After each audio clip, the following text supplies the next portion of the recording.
activity is lost and we have a quorum, the meeting will continue. Please stand for the Pledge of Allegiance. Allegiance to the flag of the United States of America and to the republic for which it stands, one nation, under God, indivisible, with liberty and justice for all.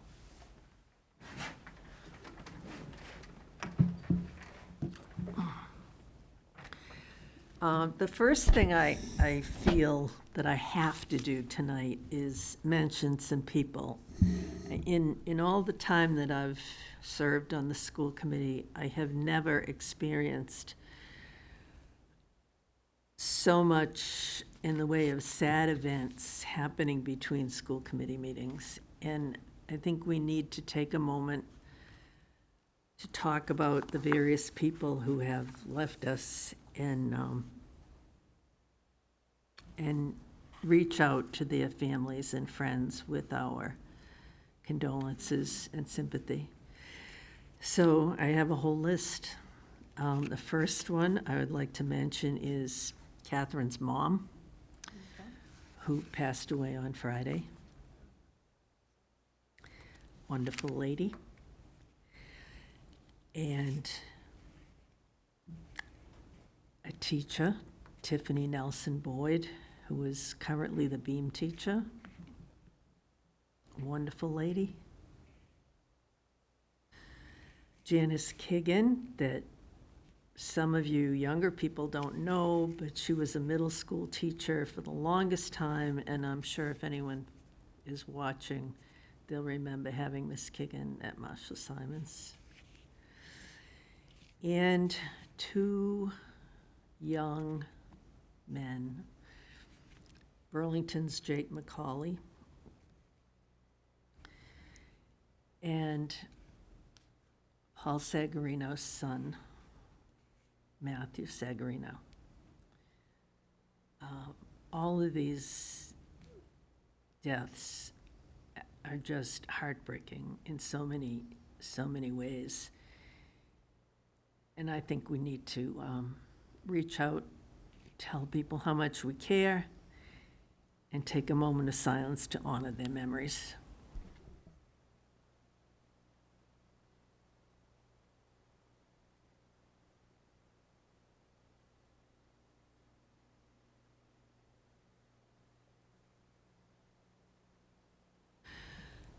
Thank you all. Moving on. Is there a warrant tonight? There is not. We need to approve the meeting minutes from July 23rd. Is there a motion? So moved. Is there a second? Second. It's been moved and seconded. Are there any questions on the minutes? Hearing none. All those in favor? Megan? Aye. Melissa? Aye. Catherine? Aye. Jeremy? Aye. Chair votes aye. That's unanimous. Marianne, I believe, is online. She's not feeling especially well. I hope she's doing okay.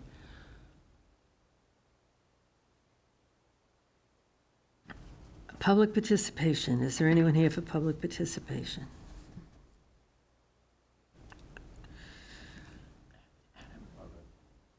You got anyone online? Oh, go ahead, Adam. You're muted, Adam. Thank you, Madam Chair. I just wanted to follow up. I watched the school building committee meeting for Fox Hill, and I wanted to commend the committee on a lot of great work that you're doing. We understand the importance of buildings and all of the things going on, and there's just so many factors that play into it between Fox Hill and the high school. One thing that I also want to applaud is I saw on July 23rd, it was maybe your last meeting, you had rolled out the draft of a facilities plan that is very similar to the capital plan. And one thing that I noticed, and the question was asked by Ms. Massardo, but it was a very multi-tiered question that she asked, and I felt like the answer got buried in the lead, so I'm looking for a little bit of clarification. Town meeting's going to be asked to vote on Fox Hill in September. We all know that. when is the high school plan coming to town meeting? I've heard discussion during some of the meetings that it will come as soon as next year. And I see that it's still built out in both the plan that was presented on the 23rd, as well as the capital plan, which would be dated at this point. But I see that both of those documents have it built out to the 2032. I know that at the last meeting that you had mentioned, you want to reach out to town meeting members and include town meeting members and be agents to sort of facilitate the process. When we go to town meeting, these aren't questions that we're going to be able to answer, but this is a question that I know has been on my mind, and I know it's on the mind of others. Do we have a date for the high school? Adam, we don't have a date, but we are very anxious to do both projects. They're both vitally important.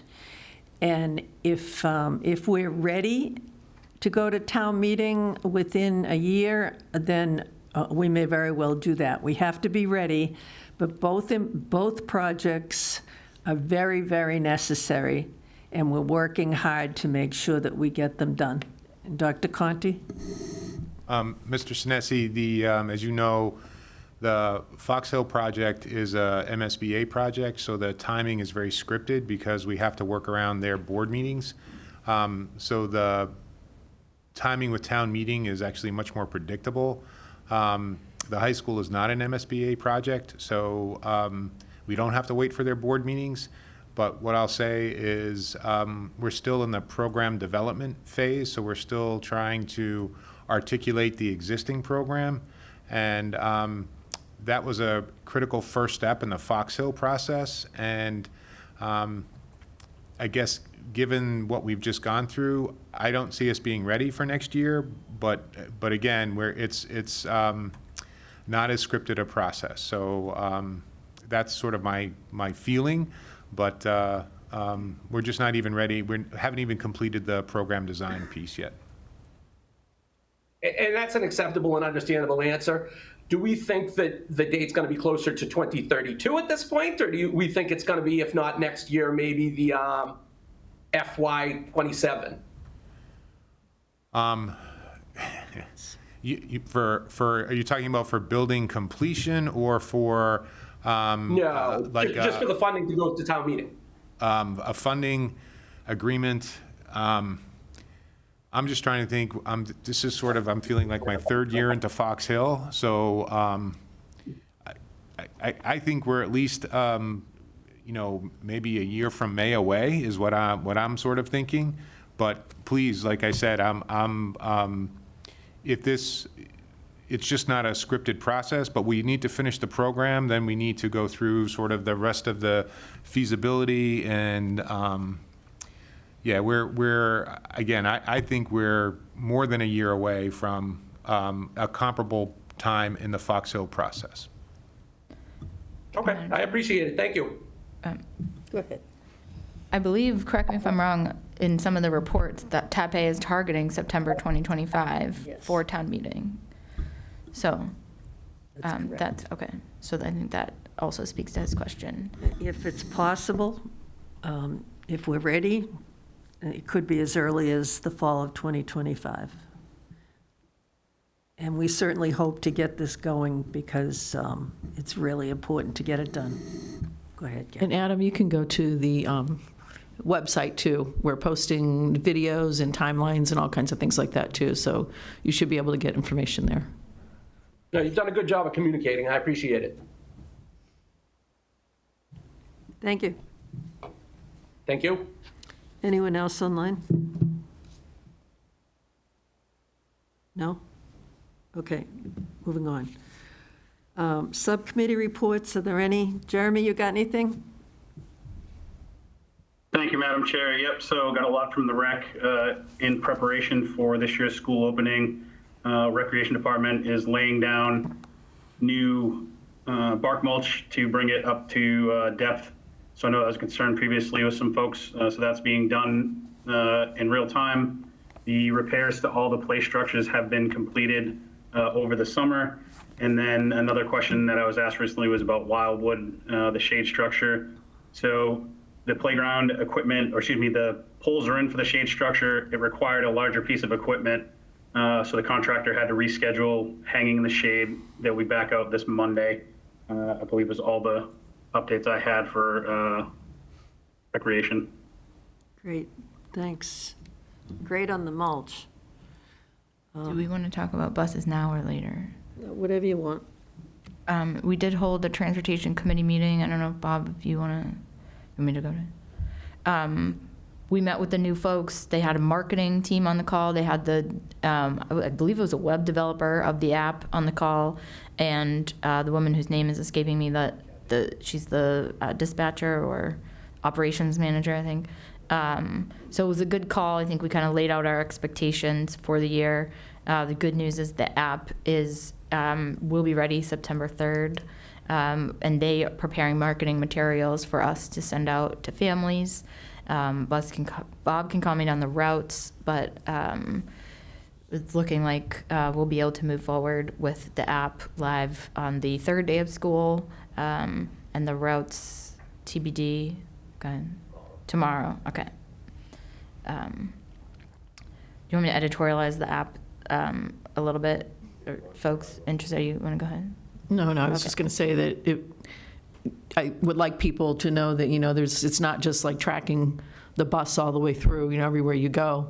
And that's for safety reasons, that there are geographic areas that you can pinpoint to track along the way. And, you can say, okay, let me know where the bus is when it's 10 minutes from my house, and you can look that up. So please, when the information goes out. Hang on one second, Catherine. I think Bob's computer just shut down.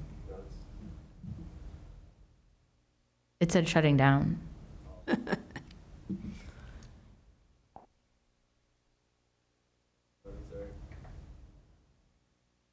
So the app will be ready.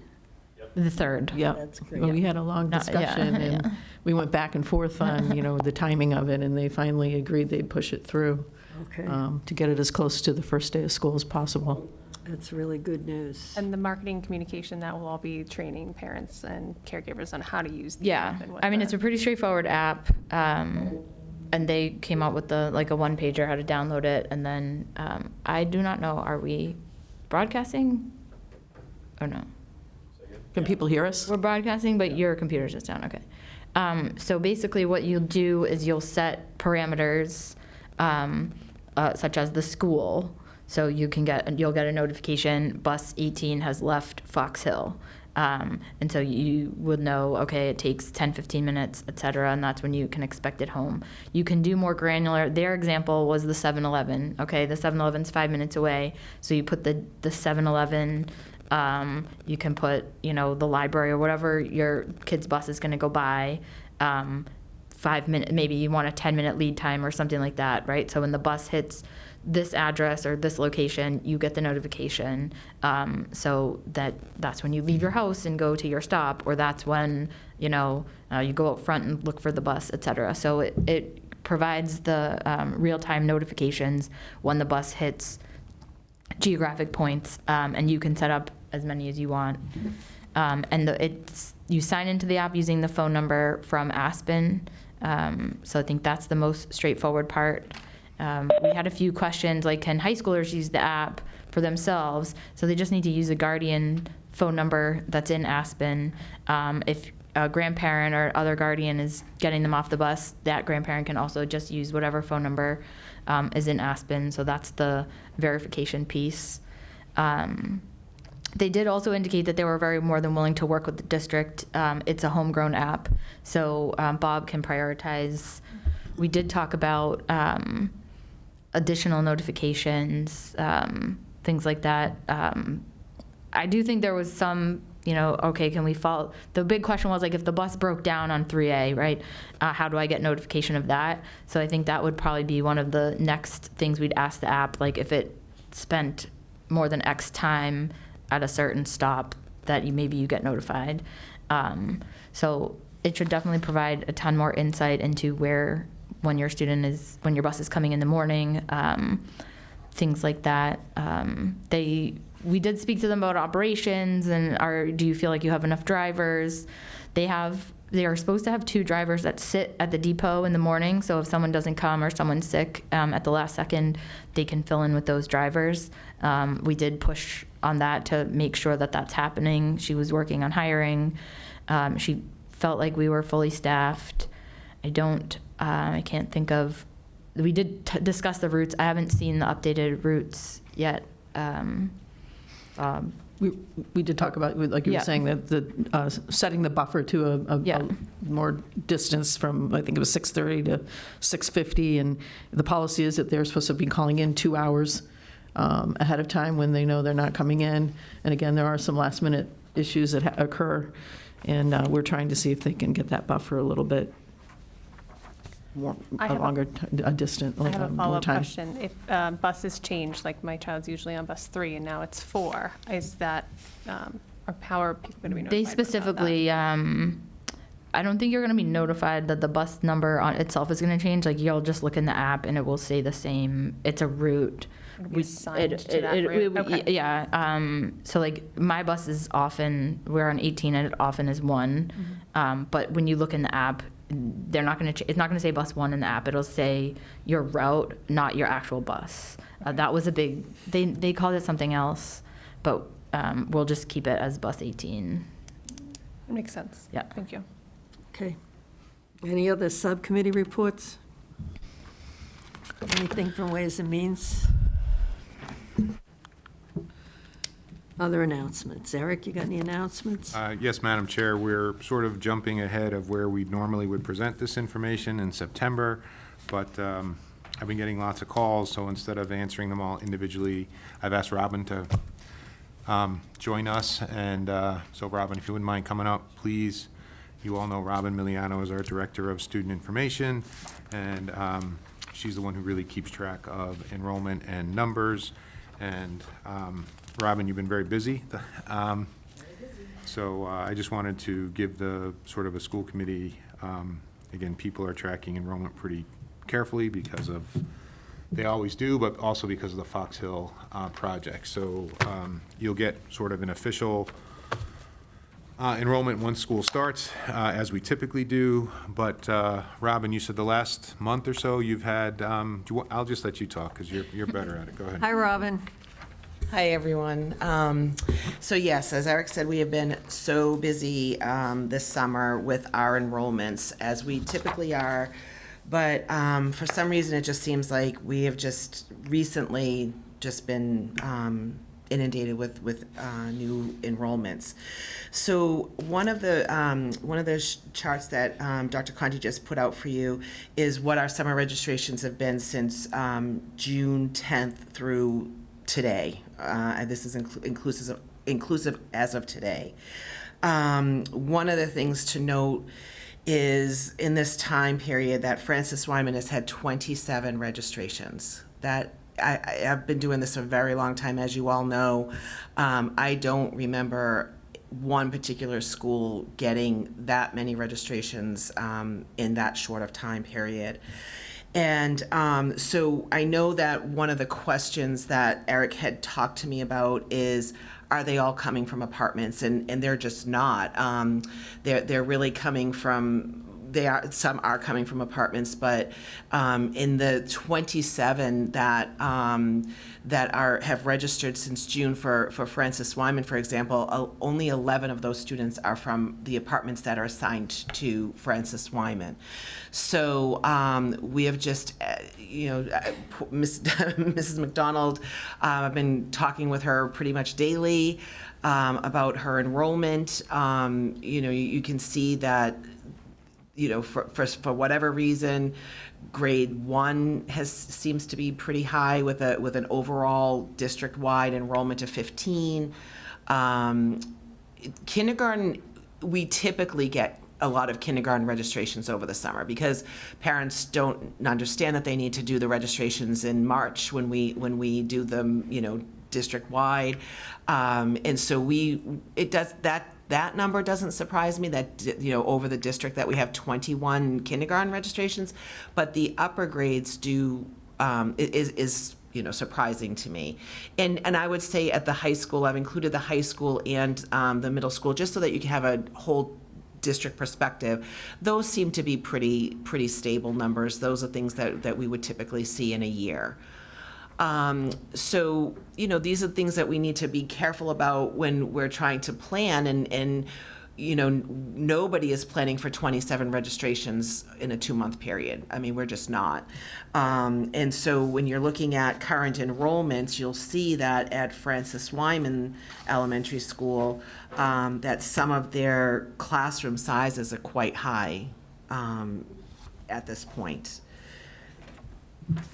Madam Chair, I always have to qualify that. I think, I'm not sure I would say 20 is quite high, but Yes. I think for For us. what the committee is, again, district-wide, we're still, again, right around 18, slightly under 18. We have some higher-level grades. We are actually down 3 homeroom classrooms across the district, the way I sort of think about this. So we're down, again, Memorial School, you can see, has 2 grades where there are 3 homerooms and not 4. And Fox Hill has 2 grades where there are 5 and not 4.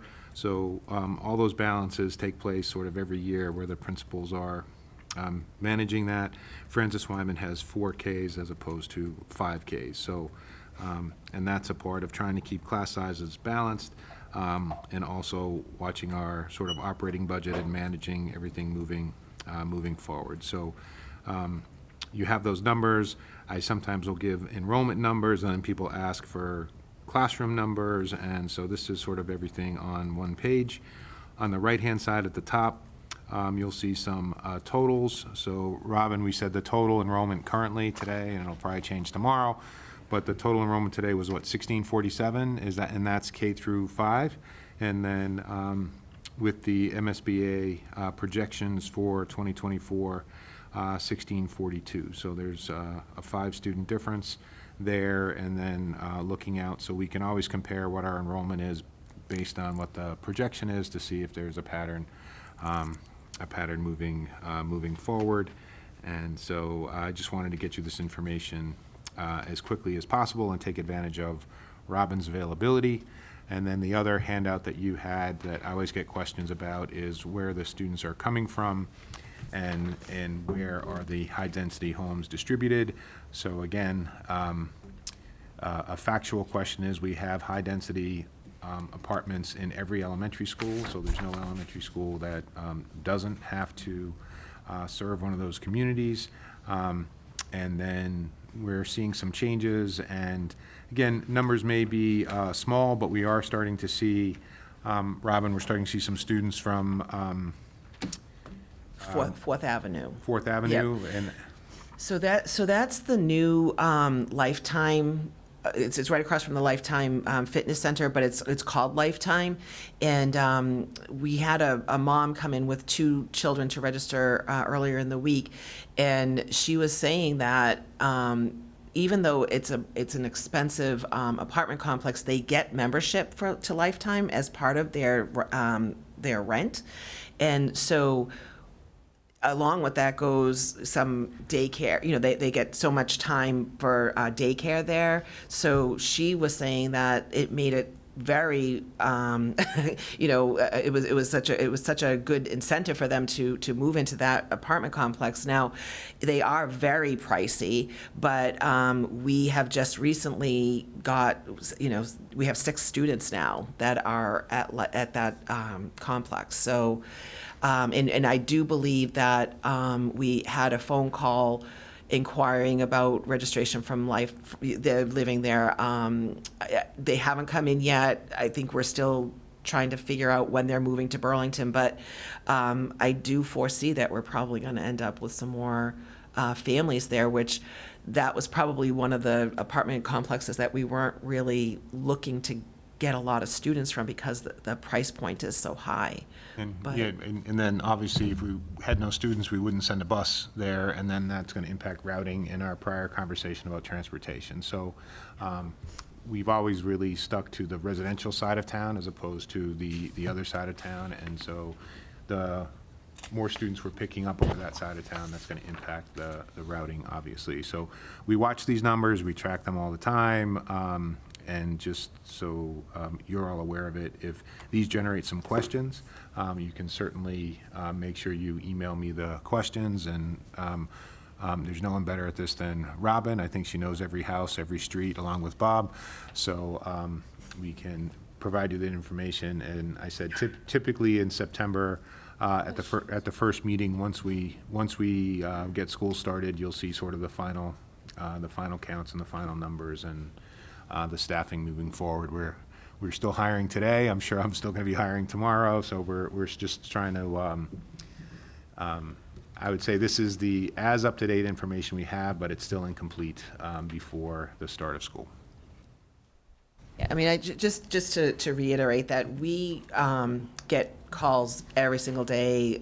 We have an appointment calendar, so we know who to expect, but then we just have walk-ins all the time. So, you know, what you're seeing right now is literally current as of 5 o'clock this afternoon.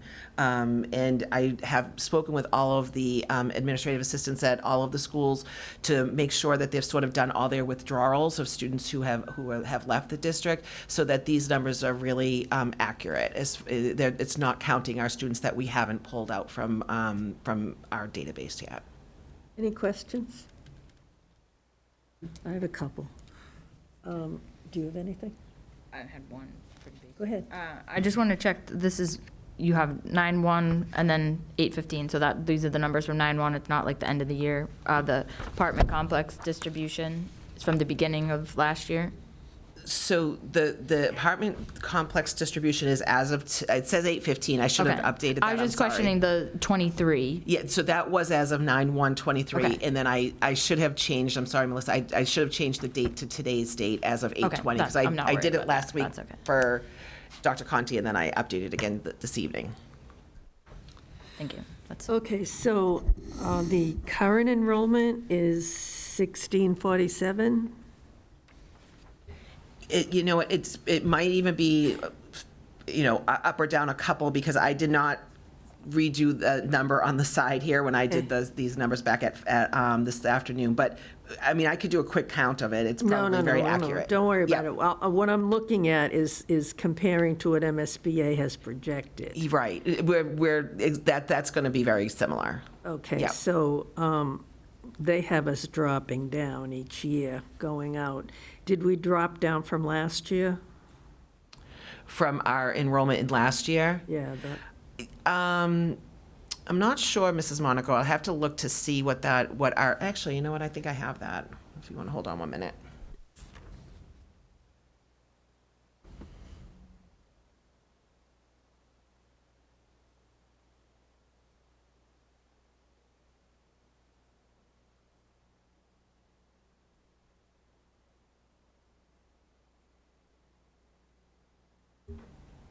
So our enrollment last year,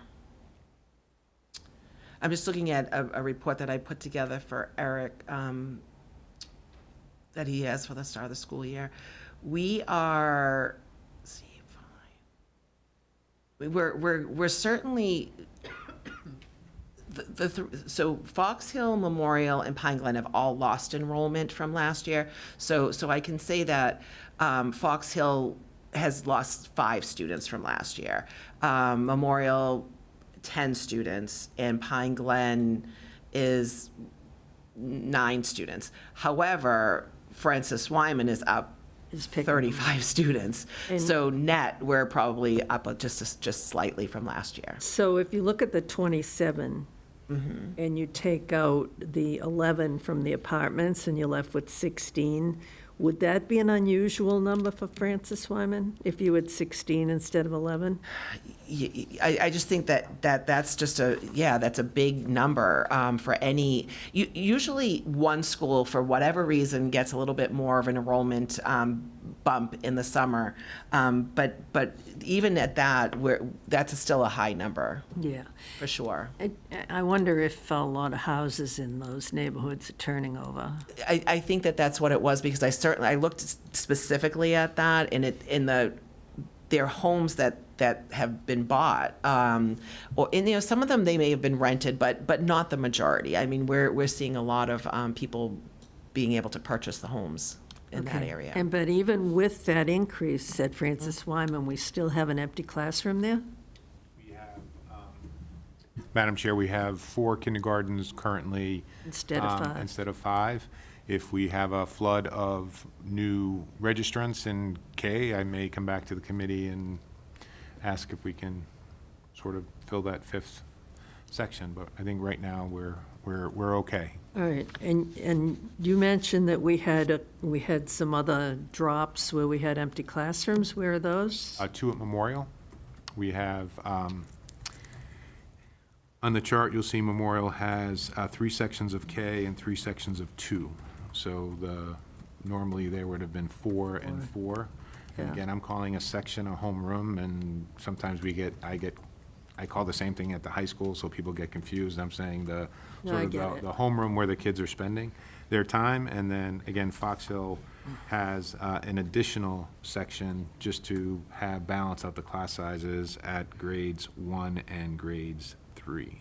I'm just wondering, Memorial's a beautiful new school, and it's kind of a shame to have empty classrooms there. Again, we're still registering kids. We're sort of being cautious. There's typically some movement in the Memorial, what I call the apartment complexes that are assigned to Memorial. So we're seeing growth in Corporate Drive. So we were sort of trying to project some of this as well. So I think some of this is science, and Robin does the science, and some of it is alchemy, where we're trying to guess where people are going to come in and where the kids are going to be. But the message here as well is our class sizes, I think, are very favorable.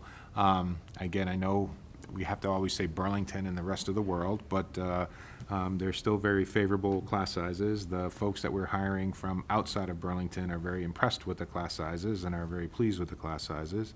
Again, you can see the averages that are there. I just think there's just seemed to be much more attention given to enrollment of late, just because of the Fox Hill projects and people sort of concerned about sort of where we're headed. So I tried to get you this information as quickly as possible. And again, normally you would see this In October. well, certainly after October 1st when we do the reports, but you're seeing it sort of in real time. And so again, I would take feedback on the format, on the process, if you want any other information. Robin can really put this together any way you like. We look at this, again, every year, just to look at trends. And so I just, again, wanted to, The numbers Give it look to you. great. I mean, 15 in a classroom is a dream, right? Yeah, no, it definitely is. And Dr. Conti definitely corrected that, 20 is not, is But not. 38 in my class when I was in the Right, fifth grade, right. so. And, the other thing too, as we know, with kindergarten, that it's the full-time teacher and a full-time instructional assistant who is typically a licensed teacher as well. So, they having two adults in the classroom. So, I think that they can manage that fairly well. No, the numbers look great. My questions were really about, I know that SBA is predicting that our enrollment's dropping, and it seems that where the kids are coming in, it's over on the other end of town. Yeah, and I do think that it is cyclical, right? As to what houses are going on the market, and as we all know, since we all live here, that a lot of times some of what we might consider a smaller, older home, the builders are gobbling up and building $1.5, $2 million homes, which are selling. The kind of anecdotally, we're not getting a lot of people from those homes. people aren't having 5 kids anymore. They're having maybe 2. Right, and they may be still younger children that still haven't come through our system yet, but you're not getting a lot of people coming in buying these big homes that we have right now. I mean, we may see that coming up, but it's just not something that we've been seeing yet.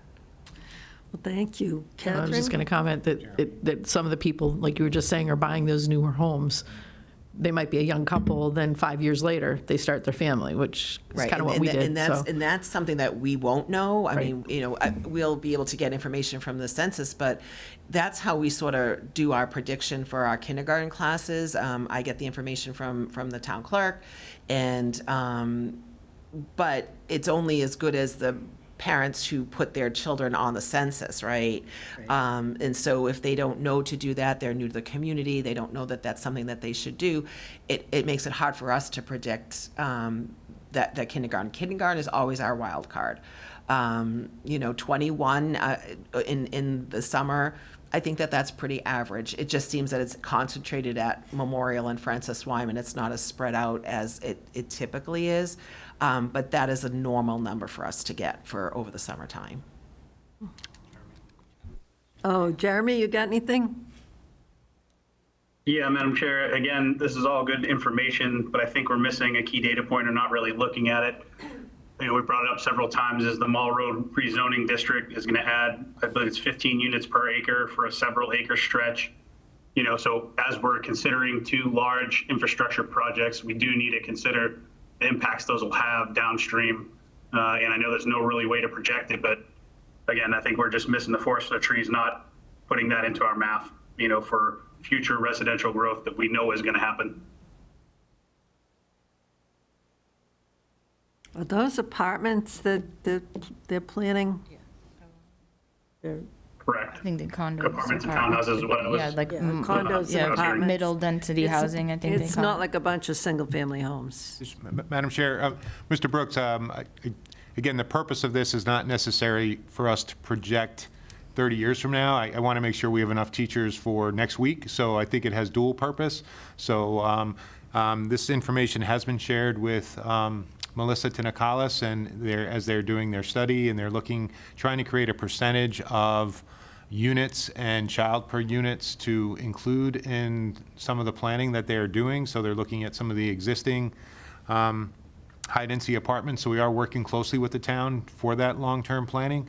But again, I think the information you have is sort of a dual purpose for us to try to identify some trends, and also just to see what our students are going to come into on Wednesday.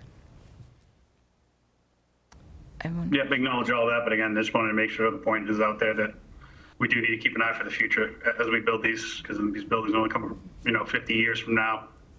We do have to keep it in the calculus, because this last building Fox Hill we're trying to do right now is a 60-year-old building.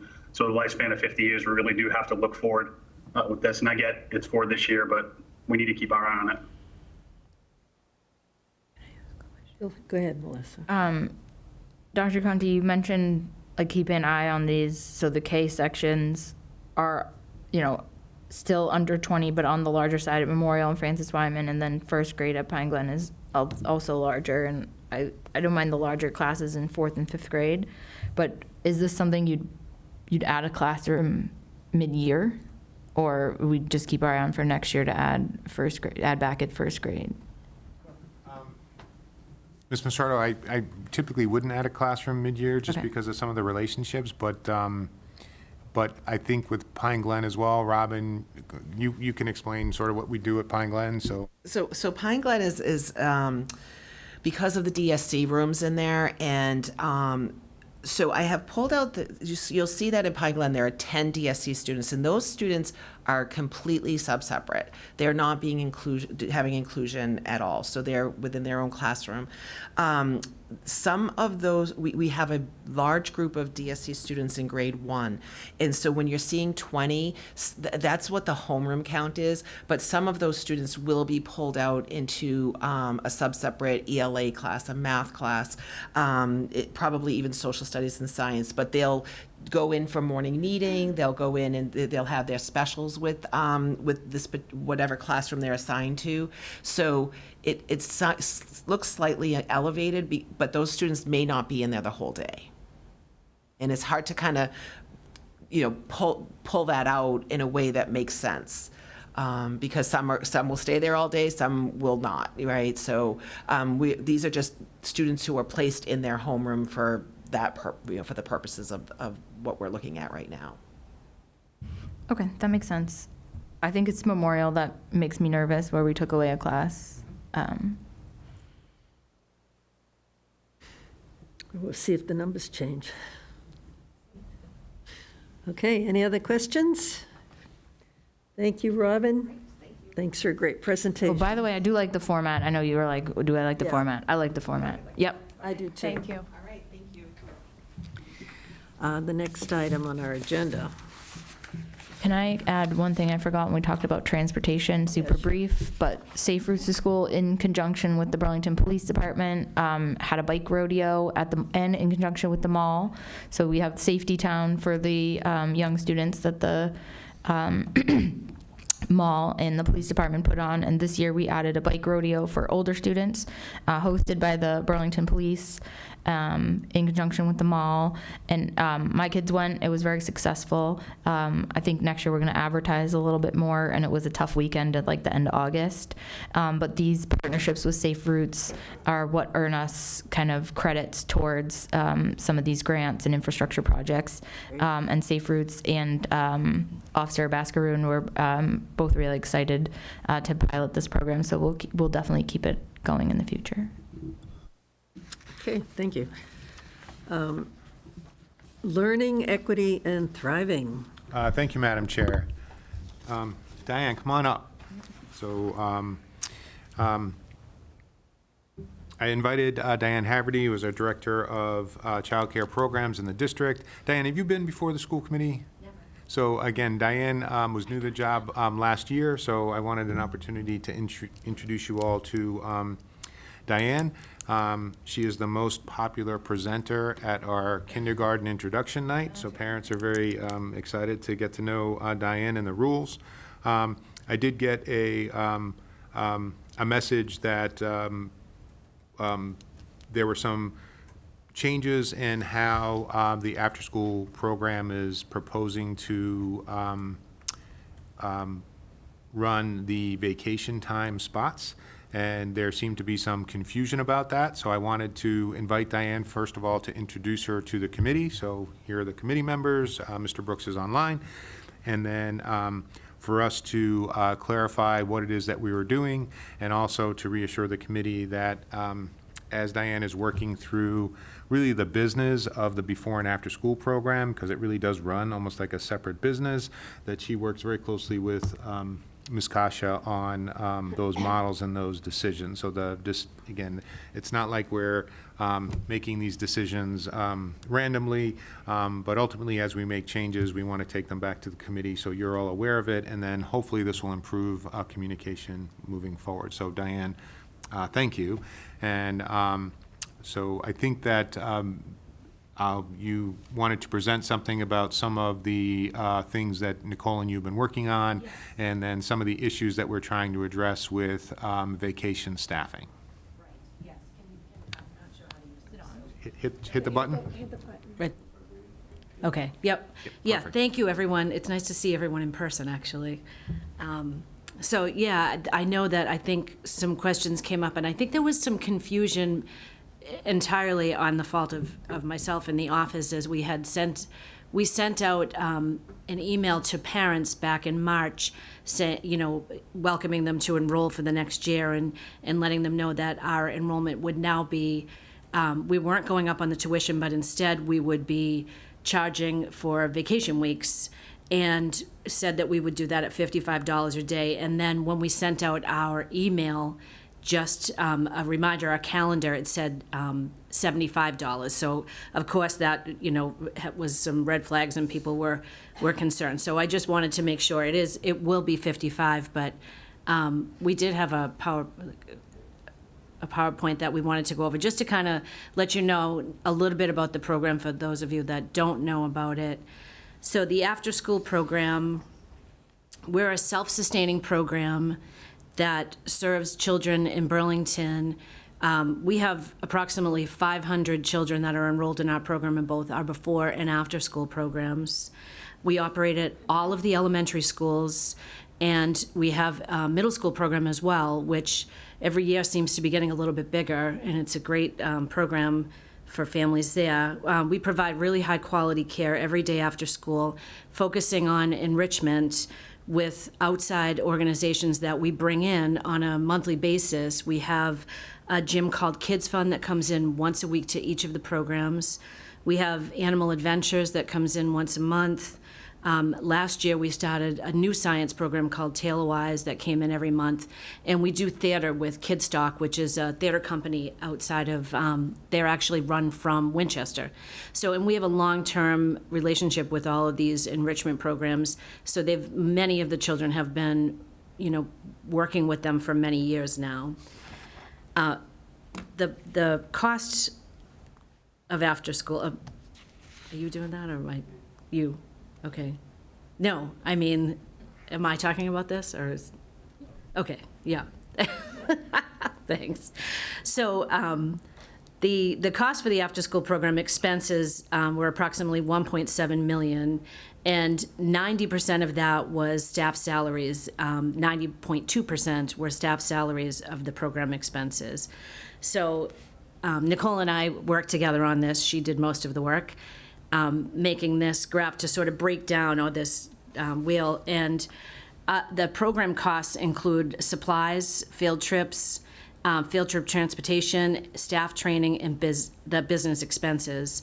So as you can see, the field trips, with the cost of field trips, the entrance fees, the buses, which have been very expensive, things have been going up quite a bit for field trips and for expenses all around.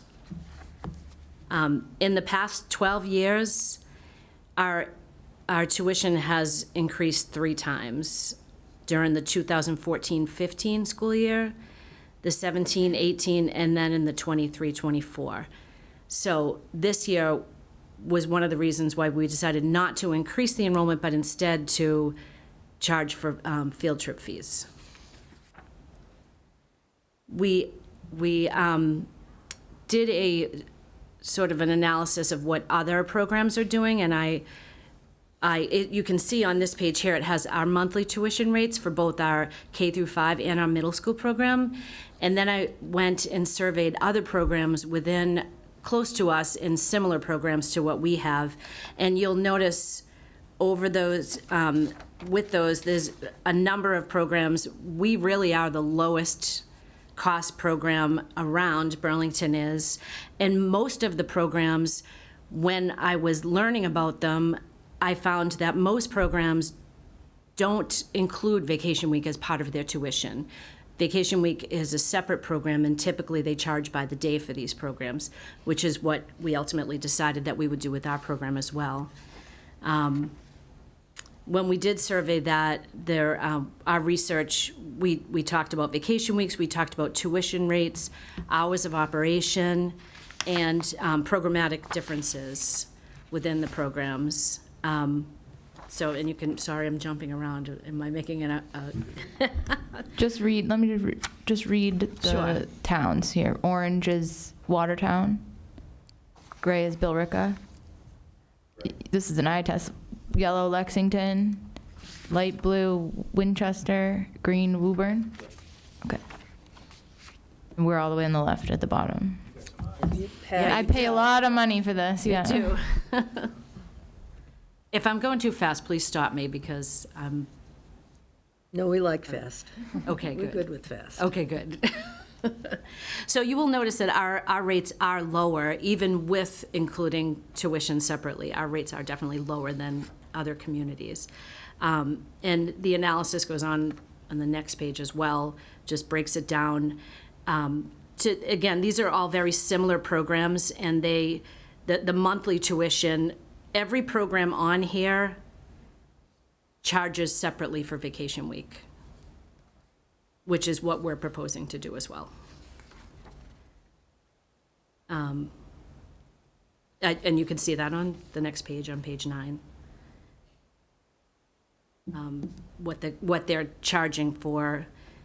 The one that I did notice is one in Woburn that you can, if you sign up for Vacation Week, you can come your regular hours, but only 3 hours. You don't have to pay extra if you come for the 3 hours that you would have during after school, but then you have to pay $55 a day after that. So we would be charging $55 for the entire day. Most of the other programs typically charged around $80, $75 to $80 for the day. So thank you. I think there's probably going to be a lot of questions.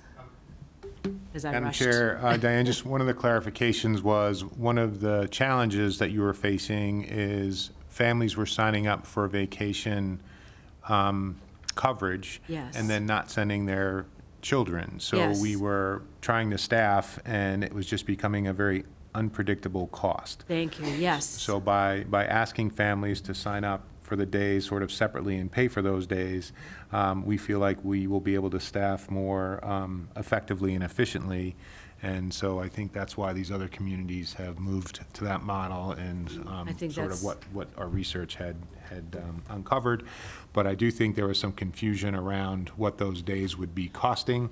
Yes. And again, you want to confirm this evening that those vacation days are going to cost $55 a day. for this year. For this year, $55 a day. And that's right, Eric and Dr. Conti, I did mean to say that we do, we have a challenge during school vacation weeks that it's twofold. It's staffing for the week, as well as we're renting buses and paying for, entrance fees. And just to give an example, we went on a field trip to Chunky's, and they were thankfully very gracious with us, because when we arrived at the field trip, we had $1,000 credit that they ended up giving back to us. But that doesn't always happen. Sometimes we end up eating the cost of all that, the entrance fee. In addition to that, we're lucky enough to have such fantastic teachers, mostly because our staff are predominantly working in the schools during the day. However, they don't necessarily want to work all of vacation weeks. So between staffing and, the cost, it became challenging. Okay, are there any questions? I just wanted to provide a point of reference. My son is at Gym Street this week, and it is $85 a day, and it's only 8 to 4. So I think 55 is reasonable. I do want to just sing the praises of this program. I think everyone know my kids are in it. I was very lucky to get off the wait list at Fox Hill, and my younger son is going in. I think it's an incredibly high-quality program. I want to reiterate that I appreciate that it's run as a separate business, but I think we could do better about ensuring that it is a part of the school. It's not like something that operates in our schools. It's an essential part of the school program for 500 families. I couldn't do what I do without the after-school program. My kids love it. My son is like, can you please pick me up last? So my younger son is really excited to start. I think it's a vital service that we provide. I'm glad we are able to staff these vacations and the PD days and things like that. I'm open to being more flexible with how we do that. I know it's difficult. I don't know, maybe we don't do full hours on the vacations. Like I think we may need to be flexible. It's 2024. I understand that staffing and all those things are difficult, and us parents need to do need to be flexible. I appreciate keeping the costs the same. I know the cost of everything goes up, so I think we get that too. And very interesting to see the comps, so that's an important piece. I think it's a great program. I wish we could get more kids off the wait list, et cetera, but I thank you for your presentation. Megan? I have a couple questions. What are the wait lists like currently in each school? Depending on the school, Fox Hill is our biggest wait list right now. And that it all depends on the grade. Kindergarten is our longest, actually, and some of the grades have been waiting for a number of years to get into the program. There's just not enough space. So I would say there's probably at least 20 children on the wait list. At minimum. each school? At Fox Hill. There's less at the other schools. But again, it depends on the grade and the, staffing right now. I see things moving. Lisa Maury and I were working on that today, actually, just on finishing our enrollment so that we could get a better idea of what we have available. And I think that we will have some spaces available to add families that are currently on our wait list. Our challenge right now is staffing. We're still finishing hiring, and once we're finished hiring, we'll start adding more people, including at Fox Hill. Okay. And so you mentioned vacation days, and that includes professional development days. So all of the teachers who are working in our classrooms, how do we staff on those days? Is that a challenge for you? That has been an incredible challenge for us, actually. And in fact, last year, we started opening only a few of those days because what we ended up finding was, as I mentioned before, we have so many great teachers that are working as IAs, and they have to go to professional development, which makes it challenging. Not only that, we're using the space that the school also needs for their own professional development. So it definitely creates some challenges for us. So this year, we are going to be opening 2 of the teacher, the PD days, and on the other 2 other days, we're going to be doing our own professional development, which is a great opportunity and something that I've been working on with the staff, just to further our own understanding of our programs. And I think that's wonderful. Thank you. And my last question is, when you send out enrollment emails, do they go out to all students, including students who are in out-of-district placements? Actually, they go out to, no, not that I'm aware of. What we do is our enrollment goes out to everyone that's currently enrolled. And then it's posted, if on the, I guess on the website, the school website, and if parents usually will call us. Usually by the time for kindergarten enrollment, during registration, parents get the information and then they send it to us. So that's how initially people find out about it, is usually in kindergarten. Okay, I'm thinking about students who are placed in another school because of, a special education need, and, Absolutely. they come back here, they're bused back to Burlington, and if their families require, help after school, I think that we should be reaching out to them as well. I'm hoping that we're doing that. We actually have done that over the years, and even last year, we had a student who was bused to us from another school. We've done that at Fox Hill, at Marshall Simons, and at Memorial. Excellent. So it's something that we've definitely been doing over the years. Great, thank you. Of course, thank you. Catherine and then Jeremy. I actually only had a comment, and I was just going to say that this program is a wonderful program, and my 24-year-old went to the program back in the Robin Amaral days, and Okay. it was one of those things where you did the happy dance, Yep. when you knew you were getting into that program, because again, for working parents, it was just imperative to be able to have that. And I can tell you that she loved being there, was happy coming out every day. I love the fact that, there are the enrichment programs and worked on homework. I mean, all those things that, when you come home from school, you would sit down and kind of do if you were coming home. And again, I'm so pleased that it's continued to be a good program, and I've always heard really good things about it, so. Thank you. And it's the same enrichment programs from when. Oh, yeah. Was it No, Miss I saw a lot Teresa of the was- same stuff. Yep. I hate to say it, we Laura still have some of the Driscoll ran it. backpacks You that do? came home from some from those, if you want some retro backpacks, I could give you some. It's awesome. Jeremy. Thank you, Madam Chair. So we glossed over it real quickly. You said the cost per month was $490, $55 a day for a vacation week. Are the monthly rates going to be prorated for those folks during vacation weeks, and how's that going to work? Went over real quickly. I may have missed it. No, we actually didn't go over it. It will still be the same monthly rate. So it will be, the tuition is spread out evenly over the 10 months, so it won't be changed during the vacation weeks, the weeks that we have vacation weeks. So if you're charging $55 a day, that's an extra $255 a week for vacation weeks on top of the $490 enrollment, is the way I view that. If I'm understanding that wrong, please correct me. I just want to make sure we're very clear on that, because that's where the comments I got were directed. Right, yep. That's correct. That is correct, and which is why we decided not to go up on rates this year, and to really use this as an opportunity to sort of allow us to be able to go on, continue to do our field trips and our staffing and provide this service. Okay, yeah, so I wanted to pull on that thread too a little bit. So you said $55 for this year. Do you anticipate the cost going up year over year? It looks like every 2 years we're adjusting base rates.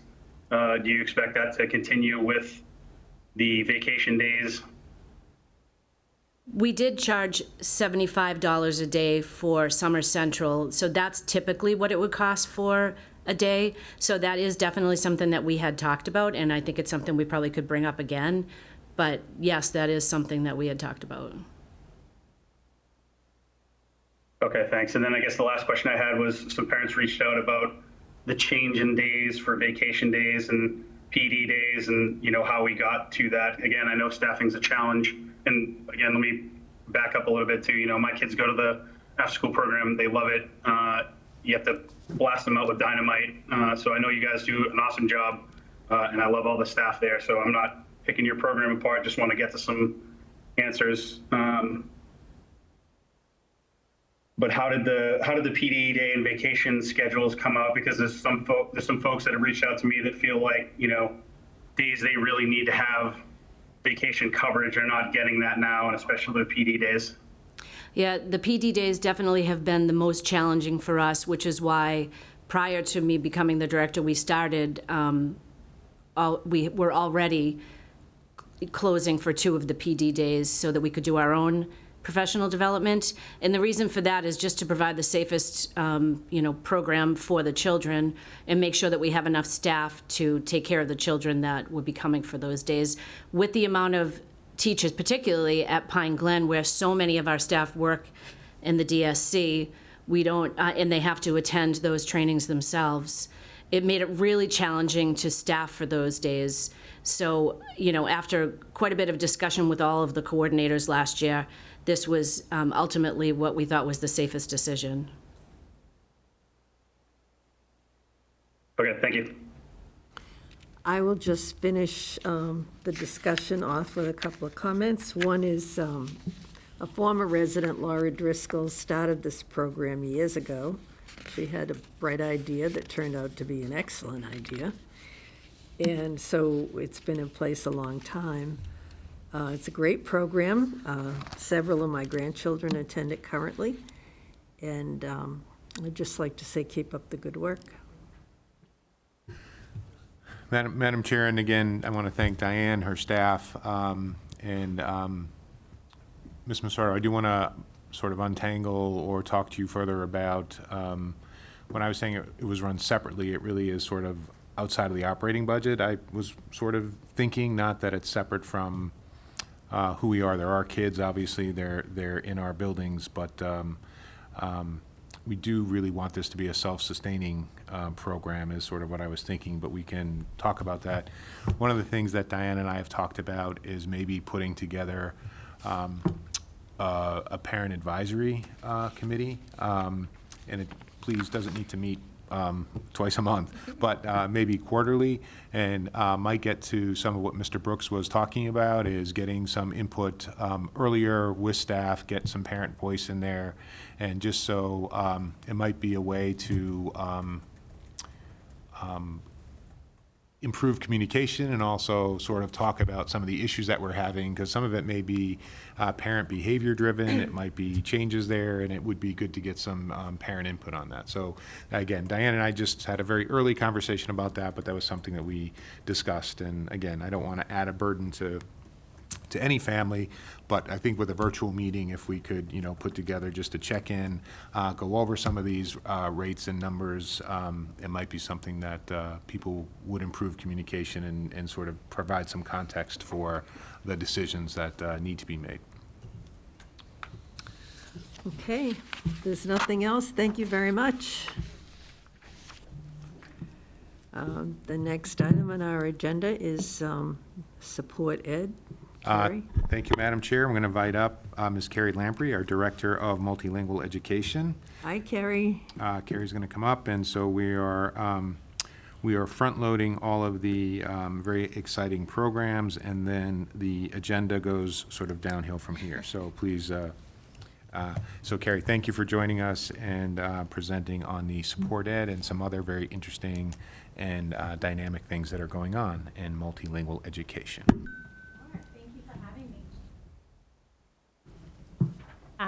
Thank you for having me. Happy summer, everyone. I hope you're enjoying it. You can see on the screen there are 3 pictures from our summer programs. So while we've all been enjoying our summer, our students have been enjoying it too.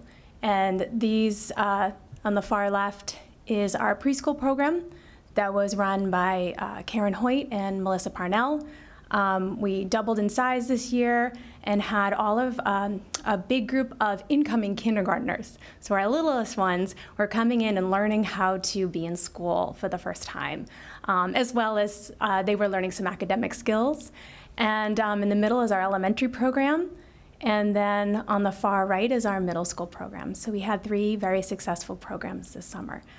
But tonight I'm here to talk to you a little bit about what we did last spring, leading up to this year. And so we had an opportunity, like other districts in the state, to apply for a consultation. And this was a free consultation that was funded through the Department of Education in collaboration with an organization called Support Ed. Support Ed is a women-run organization, and it is based in Virginia. And they focus on multilingual learners and really helping districts to be able to best support their multilingual learners. So there were really 3 reasons why we jumped on this opportunity and applied for it. One of them was our increase in enrollment of newcomers. And you all very well know that. We shared that at the end of last year with you. It was also a survey that Dr. Chen had put out asking teachers where they needed support, and overwhelmingly people said they needed support with their English learners. And then finally, this is also in line with the ELA and math consultations. So in thinking about, as we're learning more about our ELA and math needs, we're throwing in also what are our needs around our newcomer populations, and there's a lot of overlap there as well. And so all of this also leads into our focus this year on Tier 1 instruction. So while we're thinking about what this looks like for all learners, we also want to keep our eye on a special population of students. And so all of that, and it just seemed clear that we needed to apply for this consultation. And so we did apply, and we were accepted. And so we were able to have this free of cost. I have to say this for Nicole's benefit over there. And so again, really great opportunity. Again, the focus was on newcomer students. And just to clarify, newcomer students, as defined by the U.S. Department of Education, is a student who was born outside of the United States and is in their first 3 years in the country, in school in the country, and is identified as an English learner in grades K to 12. So that's the U.S. Department of Education's definition. Sometimes we lean on the definition as a first-year student, but when I refer to newcomer here, unless I specify first-year student, I'm referring to that definition. So you can go to the next one. Thank you. So there is a findings report that was created based off of this consultation, and then there were further follow-up meetings with the team that came in and did the consultation. This is a chart that comes from this findings report, and I'm just giving you a brief overview tonight because I know you have a lot on your plate. But this is one chart that I thought might be interesting for you to see. It is reflecting our percentage of students who are newcomers based out of our total number of English learners at each school. And if you're able to pick out the numbers quickly, I'm going to highlight this just in case you're not. Burlington High School has our largest percentage and number of newcomer students as defined by the federal government, as well as Francis Wyman has our largest number of students in their first year in the U.S. schools. So those are 2 schools with our biggest need for support for newcomers.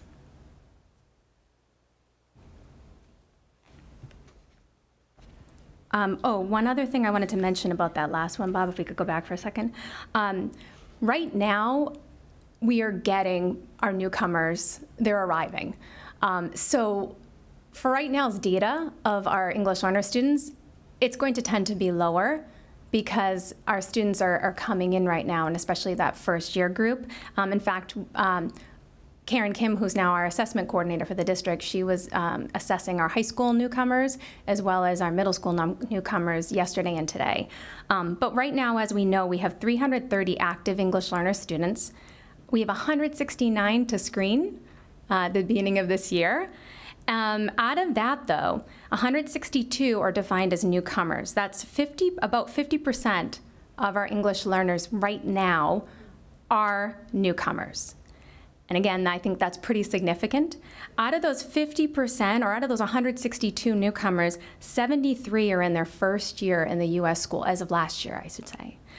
And then that's about 45% of newcomers are in their first year in the U.S. school. So again, we look at English learners, there's a variety of needs there, but we're seeing the needs falling more heavily now with these newcomer students that are arriving. Thanks. And again, again, I think it's pretty interesting to see the demographics. As you know, it's not one lump group of newcomers either. It varies depending on their country of birth. And we have 29 different countries represented by our students who are currently identified. We also have 22 home languages, just again, out of our group of newcomer students.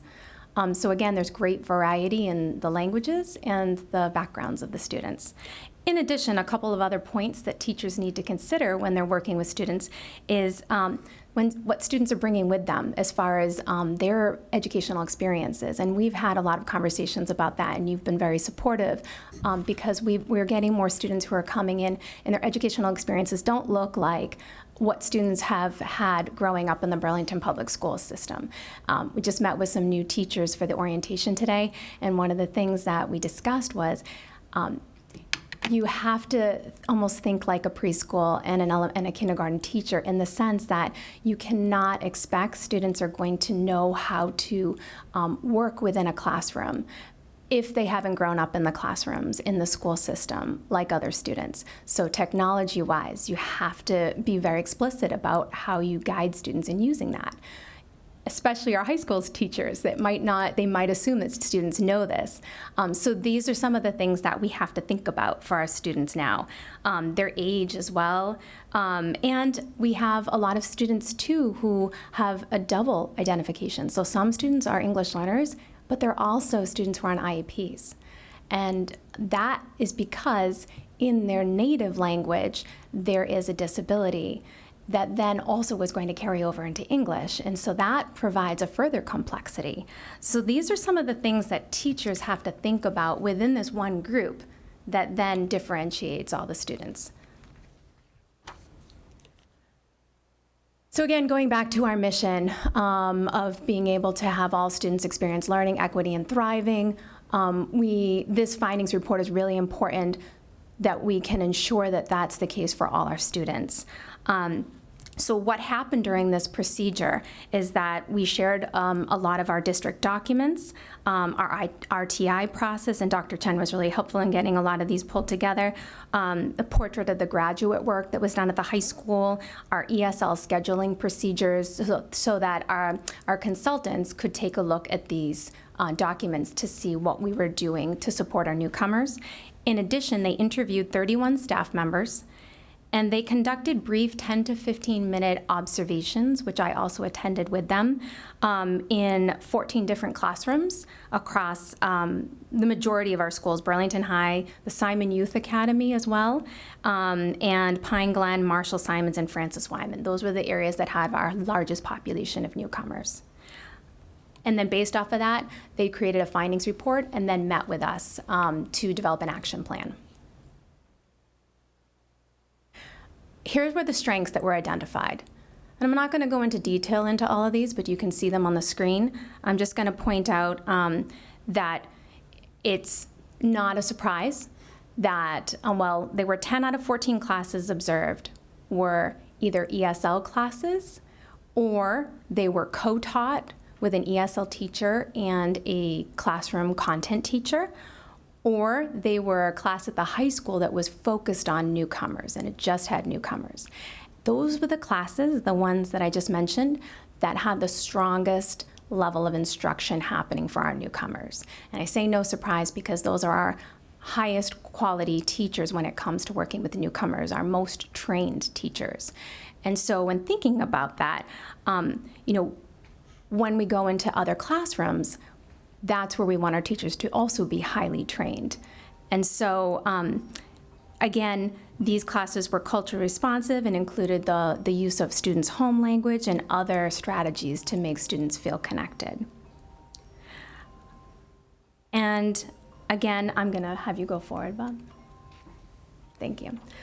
Areas for growth.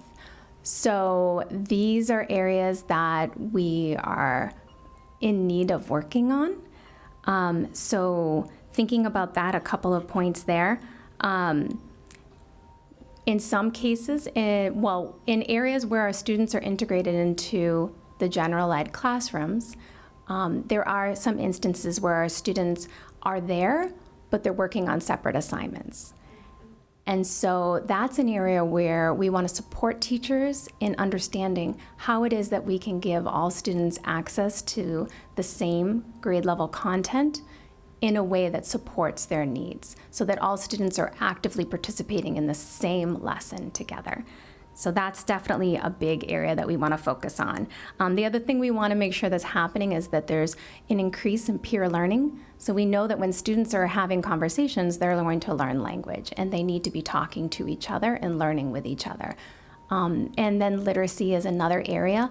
We saw that happening in our ELA classrooms and our specific ESL classrooms, but there were many opportunities that could happen in our other content area classrooms. So that's another area we want to focus on. Carrie, is that your phone? It is. Just fix it. Okay.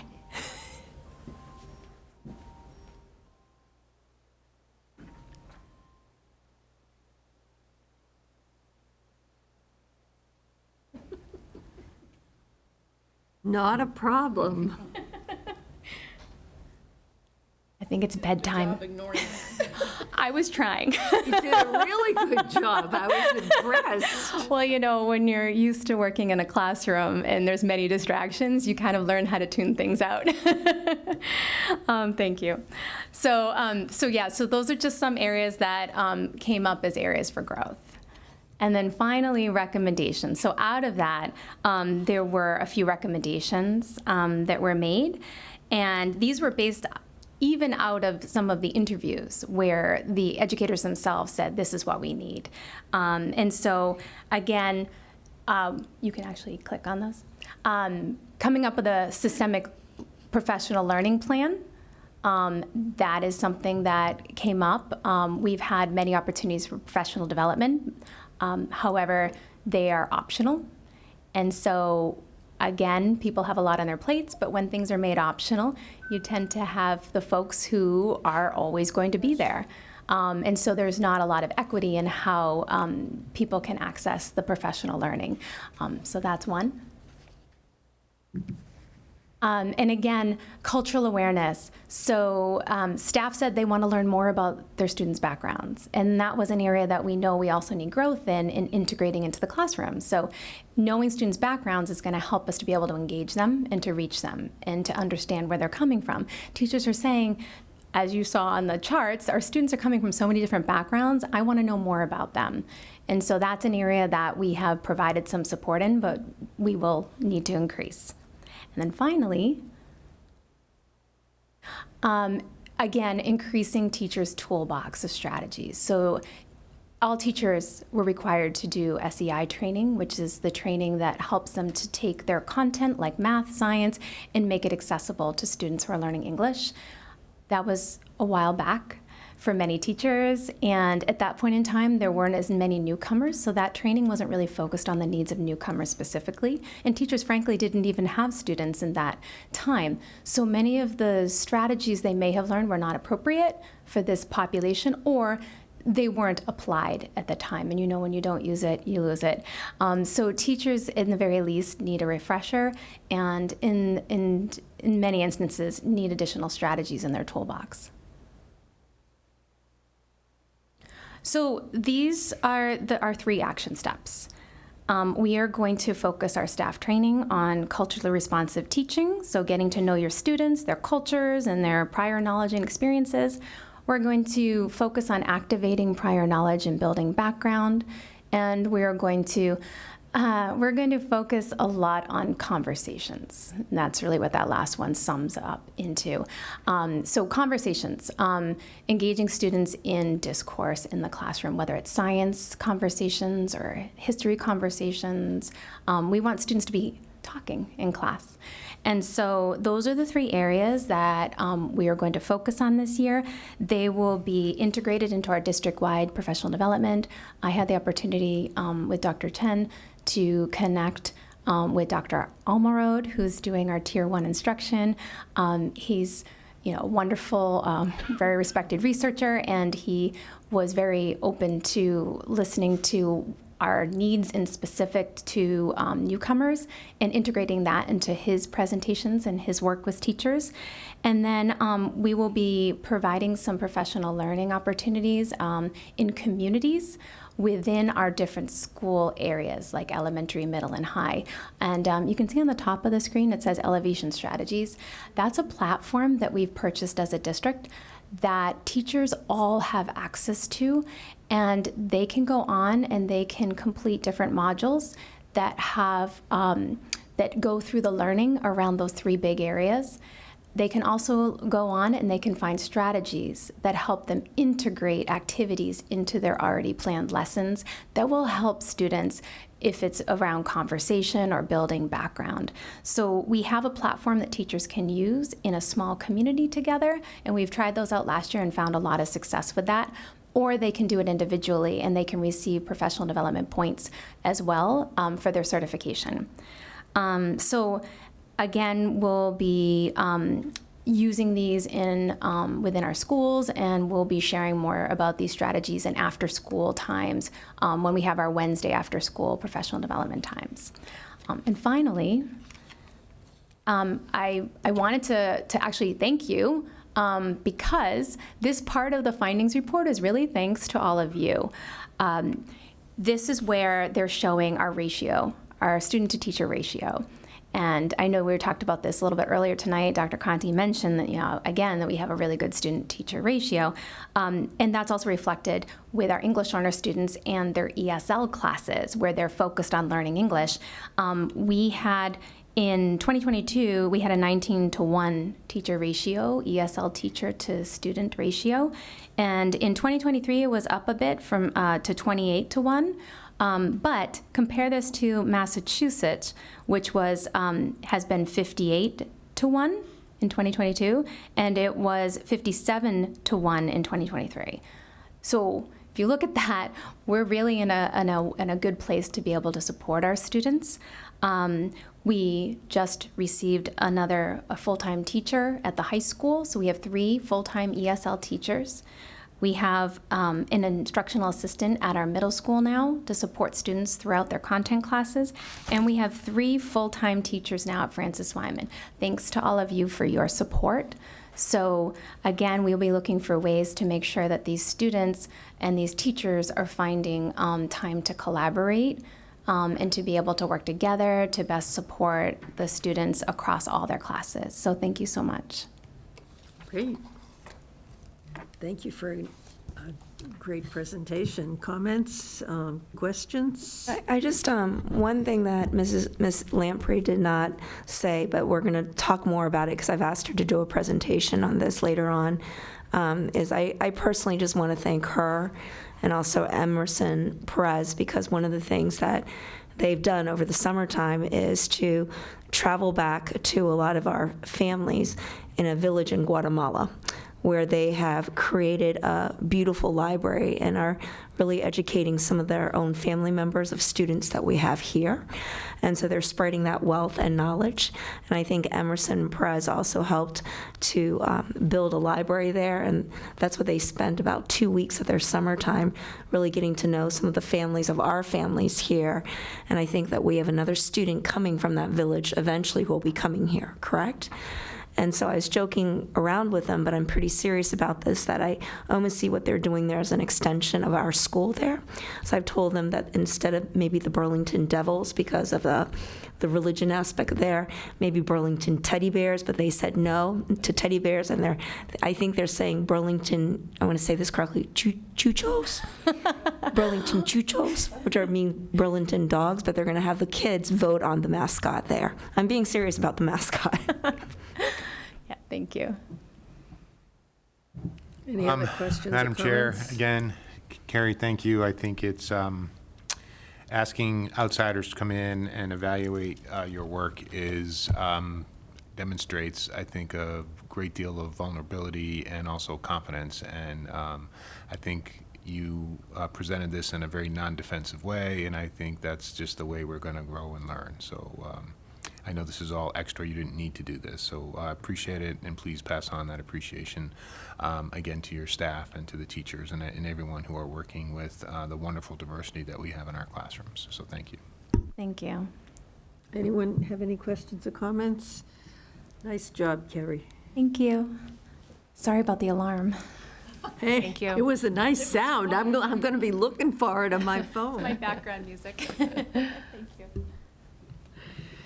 Okay, next item. Okay, Madam Chair, I'm going to, like I said, try to move the agenda along. So the next one is, Eric, could we, I got this from Mary Ann. She wants us to approve is it out of state?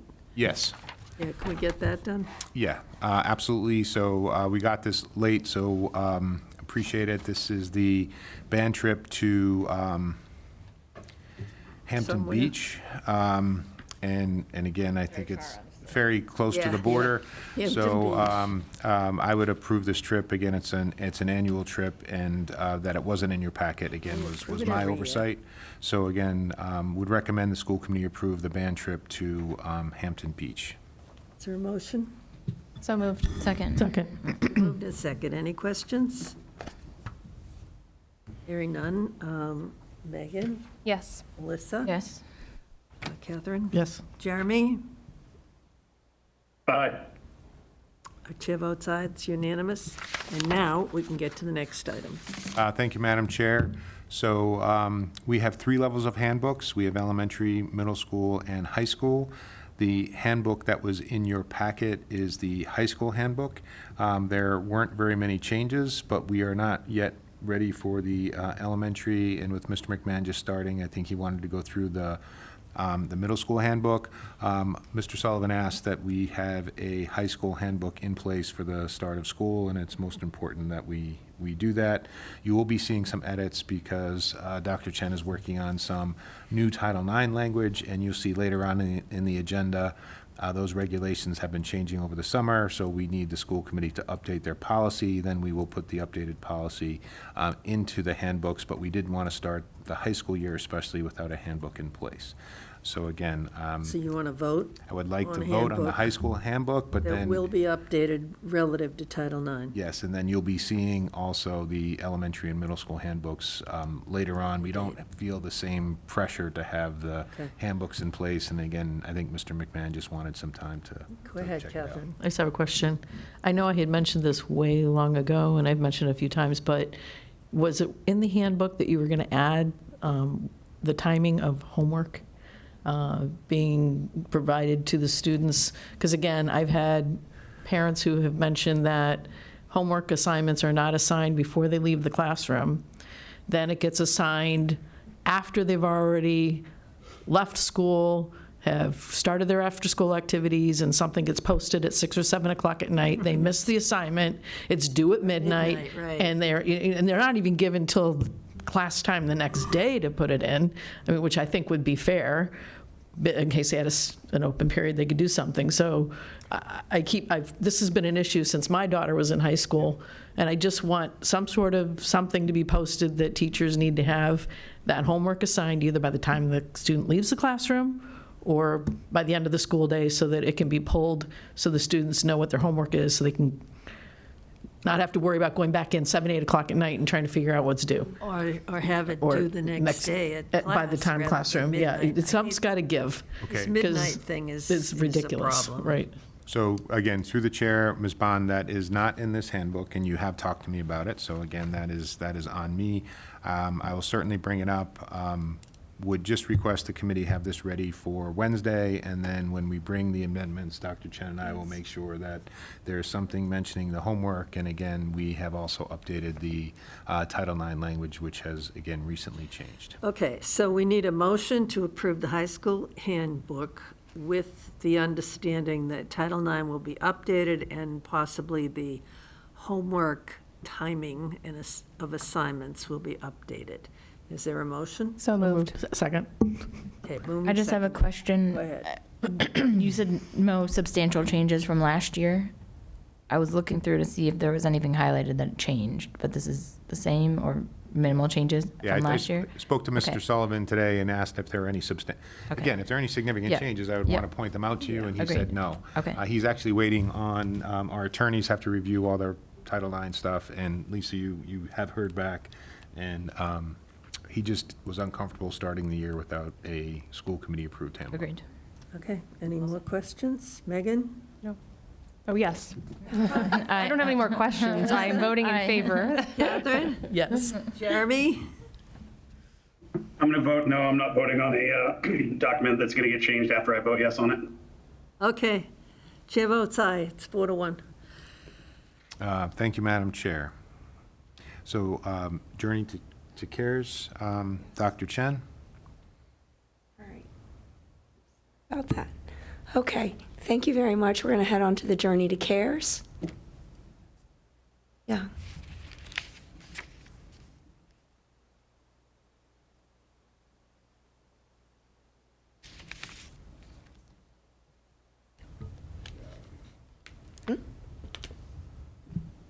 I sent it to you, Bob.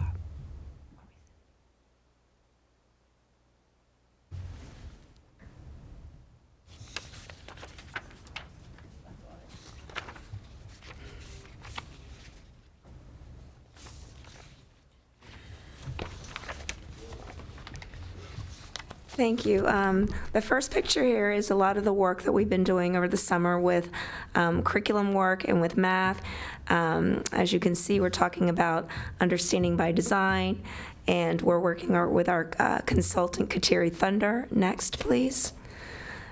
In the next group of pictures, you also see that we hosted the responsive classroom.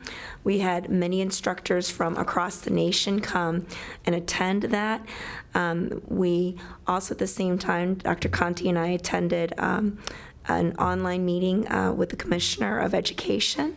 And then also in the last picture there, I know that Jeremy, one of our school board members, was also present there.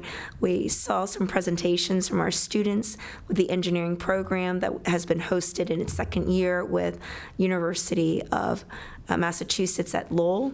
Next, please.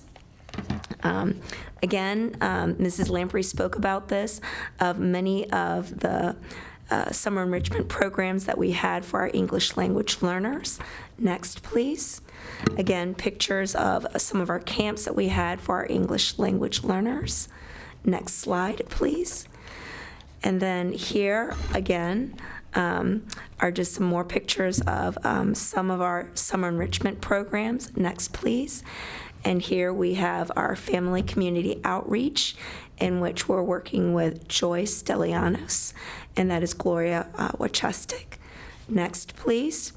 And here is, on the left-hand side, is our mentoring program, in which we're working with our new teachers here to Burlington. And also on the right-hand side is a picture of everyone involved in the collaborative care model.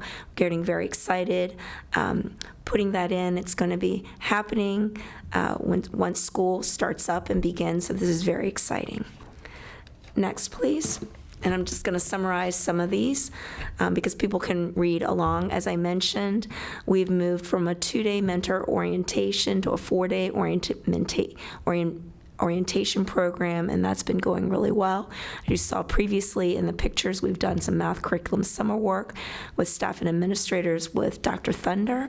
Next, please. We've also hosted the responsive classroom with participants from California, Colorado, Massachusetts, Maine, New Hampshire, and Rhode Island. Also met with Principal McMahon to discuss scheduling and professional development. Met with the interim literacy coordinator pre-K through 8 to review agenda topics and professional development for staff. Next, please.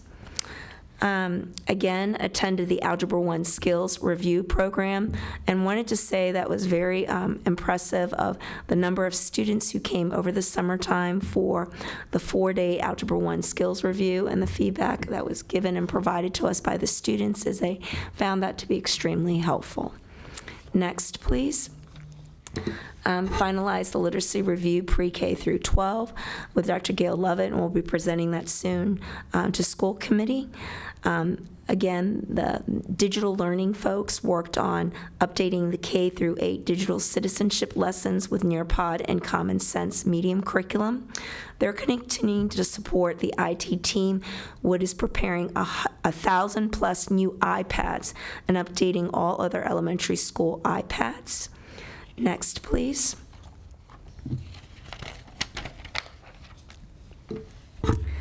Again, met with Newsella representatives regarding options for organizing supplemental resources for social studies and the English curriculum.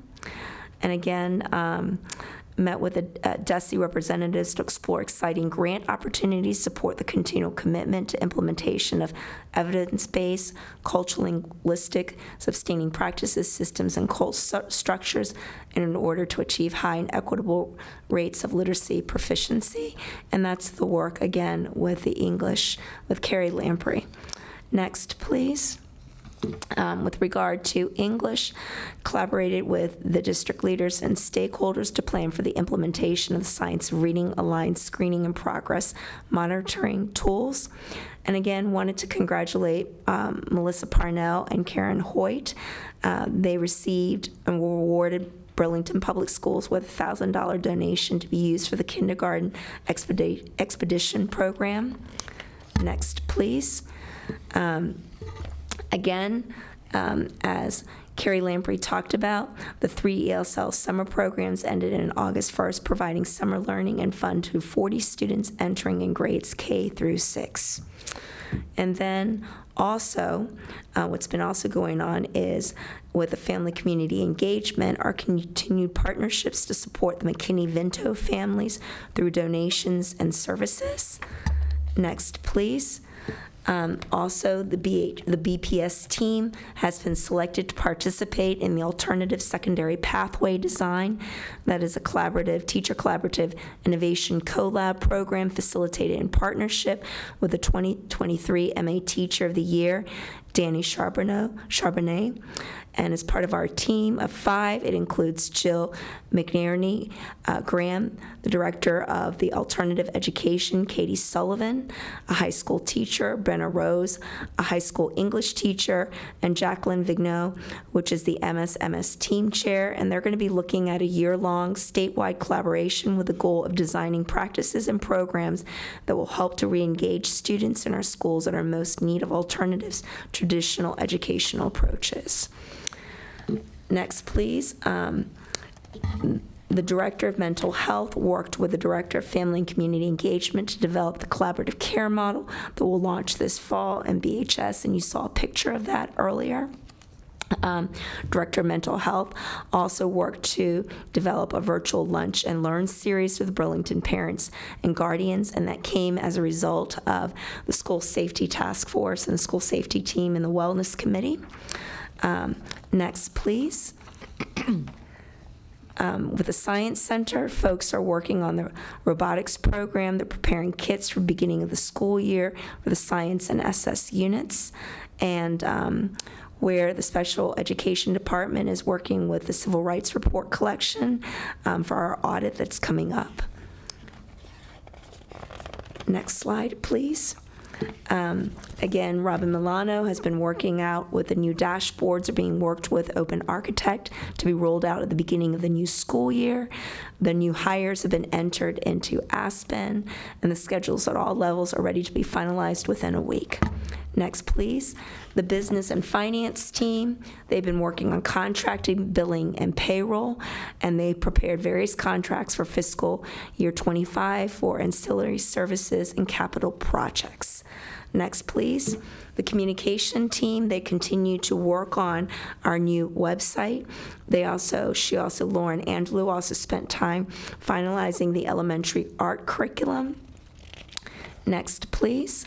With regard to the human resource team, she's been working on putting together the new, we're going to be, instead of using Vector Solutions, we're going to go with another company, which is ArcEd's solution, and we're working on that new platform to distribute the annual mandatory trainings and policy review for all staff. Next, please. The nursing team has been hard at work prepping supplies and disseminating them to all schools and referring families and students to the Board of Health for needed vaccinations. Next, please. The operations team has been hard at work at the middle school bathrooms that are under construction, the HVAC work at BHS, painting and shampooing the rugs in the former lab area at BHS, moving 11 staff offices into the former lab area at BHS, installing a new kitchen in the BHS lab classrooms, working on the transportation subcommittee meeting, and working on updating all the bus routes. Next slide, please. The technology team has been busy preparing, assigning, and dividing case devices for incoming grades 6 and 9, refreshing all student one-to-one devices K through 5, including new devices at Francis Wyman, preparing new devices for incoming teachers and staff, setting up technology in all the rooms after summer cleaning, and refreshing all the computer labs at the Burlington High School. Next slide, please.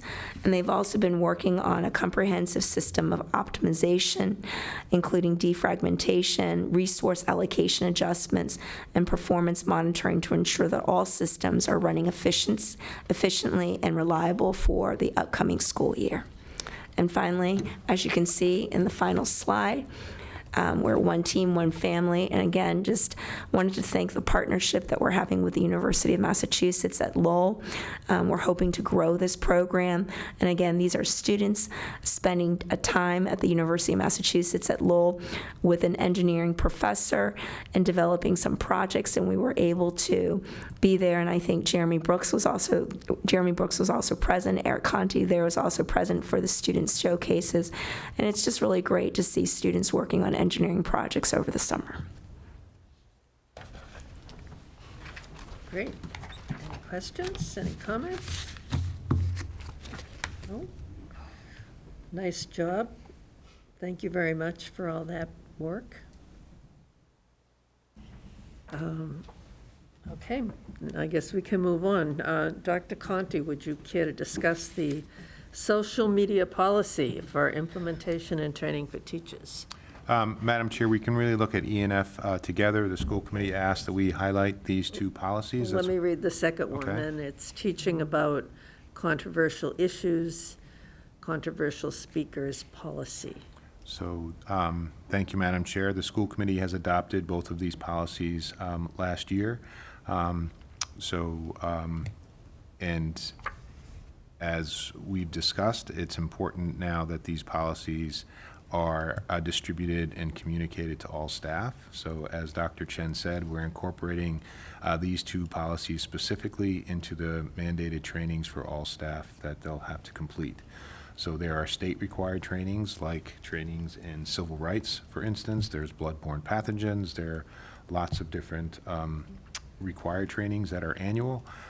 We also are including these two local policies into those into that training, so all staff will be exposed to the social media policy and the teaching about controversial issues and controversial speakers. I think it's just important to also emphasize the intention behind these policies, and it's certainly not to limit speech or to limit the discussion of controversial topics.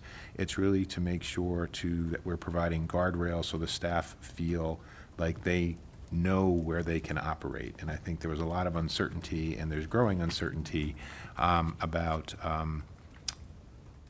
what can happen on social media and sort of what topics can I cover. And again, the intention here isn't to assume the negative. The intention here is to provide guardrails, as I said, so that our staff know where where they can operate. So again, I do want to commend the school committee for adopting these two policies, and then the operational part of these two policies is to make sure staff are aware of them.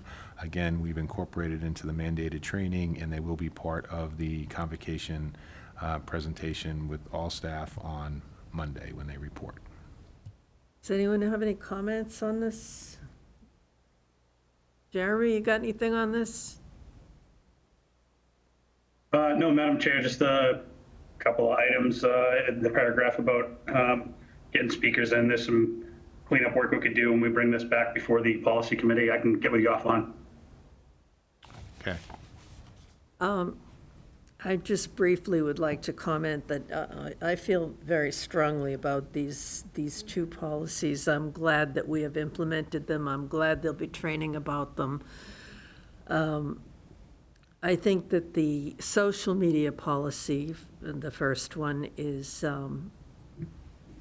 I think it's important for teachers and students to remain in their lanes, kind of. And so, as Eric described, the guardrails protect both the teachers and the students from veering. And the second one, I think, is also, it's an important policy because the times being what they are, we live in a country that has a lot of different opinions, and I think everyone being careful about how and what they say and teach is important. So I'm very interested in what the training will look like on these two policies. Again, Madam Chair, the training is largely exposure to the policies so people can read them. We're not telling people they can't teach controversial issues. What we're asking them to do is to remove their personal perspective from those controversial issues. Part of teaching is to challenge students, especially in an age-relevant way, and there are many things that need to be discussed. But again, the teacher's personal perspective shouldn't be shared or part of that conversation. So it's just a reinforcer there. Our teachers are very good at this. It's just a policy that helps articulate that we're not avoiding controversial subjects. What we are doing is just sort of removing the teacher's perspective. So at the end of the lesson, if students are questioning and if they don't know where the teacher falls on this issue, but they're questioning things, that's perfectly appropriate. So this isn't all unicorns and rainbows. That's not what we're saying, but we're saying we just need to remove the, we shouldn't be advocating for a particular position when that's appropriate. So that's sort of what it Great. is.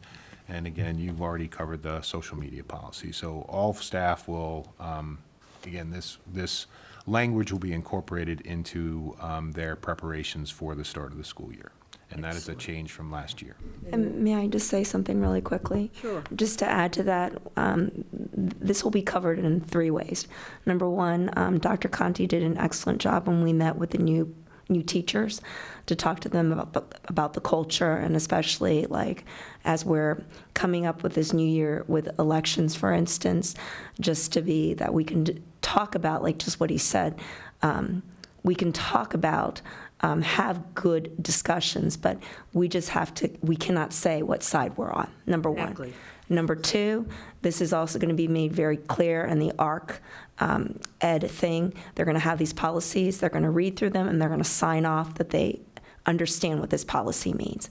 And then third, I know that at convocation, we were also going to bring up this point again, so it's going to be covered 3 times. Great, thank you very much.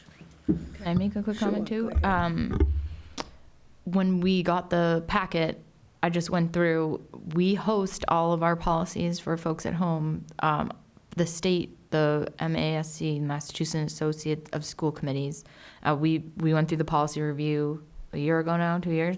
But all of these are posted, so anyone at home can go onto the MASC website and review every single policy. I mean, they're like IJNDD is the social media policy, so you may have to do some searching.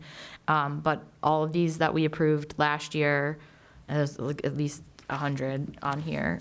They're in sections, but they're all there. They're all hosted. There's many other towns, so the letters are the state the state letters these so that you can see the similar letter in another town. So I think we've really tried to standardize these policies and match other towns. And I'm glad that these are publicly available. And if folks have questions, anyone can see any of these policies on the MSC website.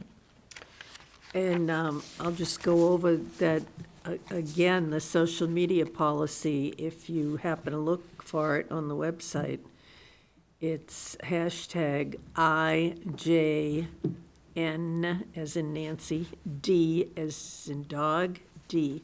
So IJNDD.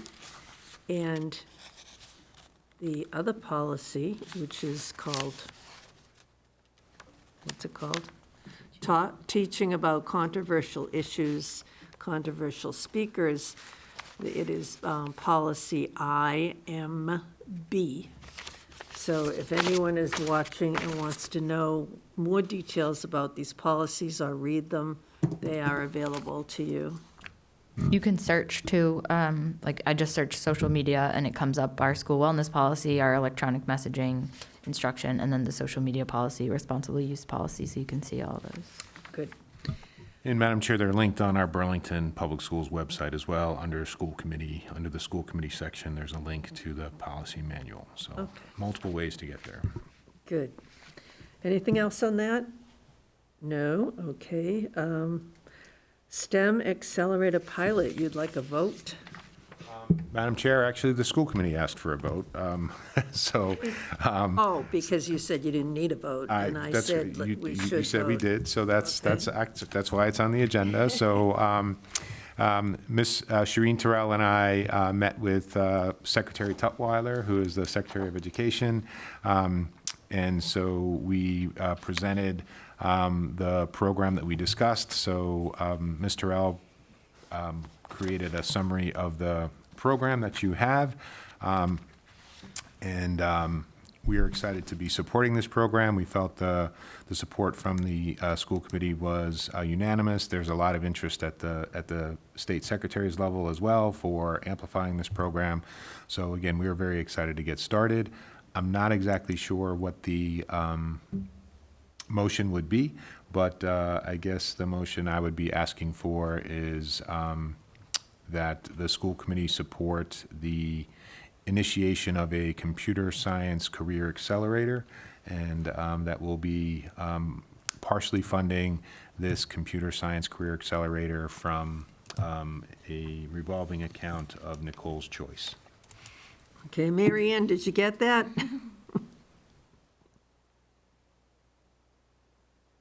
Right. Got it. International, one of the two. would You be- got it, Mary Ann? Yes. All right, thank you. So Okay, moved. So who wants to make that Second. motion? I made it, Jeremy seconded Okay. it. It's been moved and seconded by Megan and Jeremy. Any discussion, any questions? Okay, all those in favor, Megan? Yes. Melissa? Aye. Catherine? Yep. Jeremy? Aye. Chair votes aye, it's unanimous. And the next item on our agenda is Burlington Public Schools Policy AC, Non-Discrimination and Harassment, first reading. Again, this is a first reading. We're not looking for a vote. All credit to Dr. Chen, who's been working with our civil rights attorney.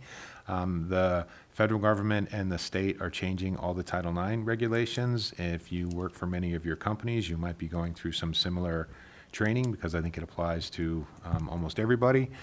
So we are making sure that all of our policies align. What Dr. Chen is educating us all about is because all of the civil rights regulations have evolved over different times, we tend to have 4 or 5 of them, and this new policy is going to be much more all-encompassing. So if you approve this Title IX, again, non-discrimination and harassment policy, which again, our attorneys are directing us the language, then we can eliminate, I think, 3 or 4 other policies that will be included under the umbrella of this new policy and state regulations. And then obviously, we would be updating our handbooks with this new policy. Our forms are already updated, Lisa? Yeah. So our forms are updated, and tomorrow all the administrators are receiving training on this, and then when we do the ARC Ed, there's going to be training on the new Title IX. And one of the things that are changing is now Title IX, anything that's sex-based harassment, it is no longer handled at the state level. It's going to go to me, which is the Title IX coordinator. So, again, a lot of changes in the language, but again, you'll have a first reading and we can have more discussions afterwards. What is the policy? I see what's being removed. AC is the one. The policy language should be in your packet. All right, it gives us, It's the first one after AC non-discrimination and harassment final 8/124 to adopt.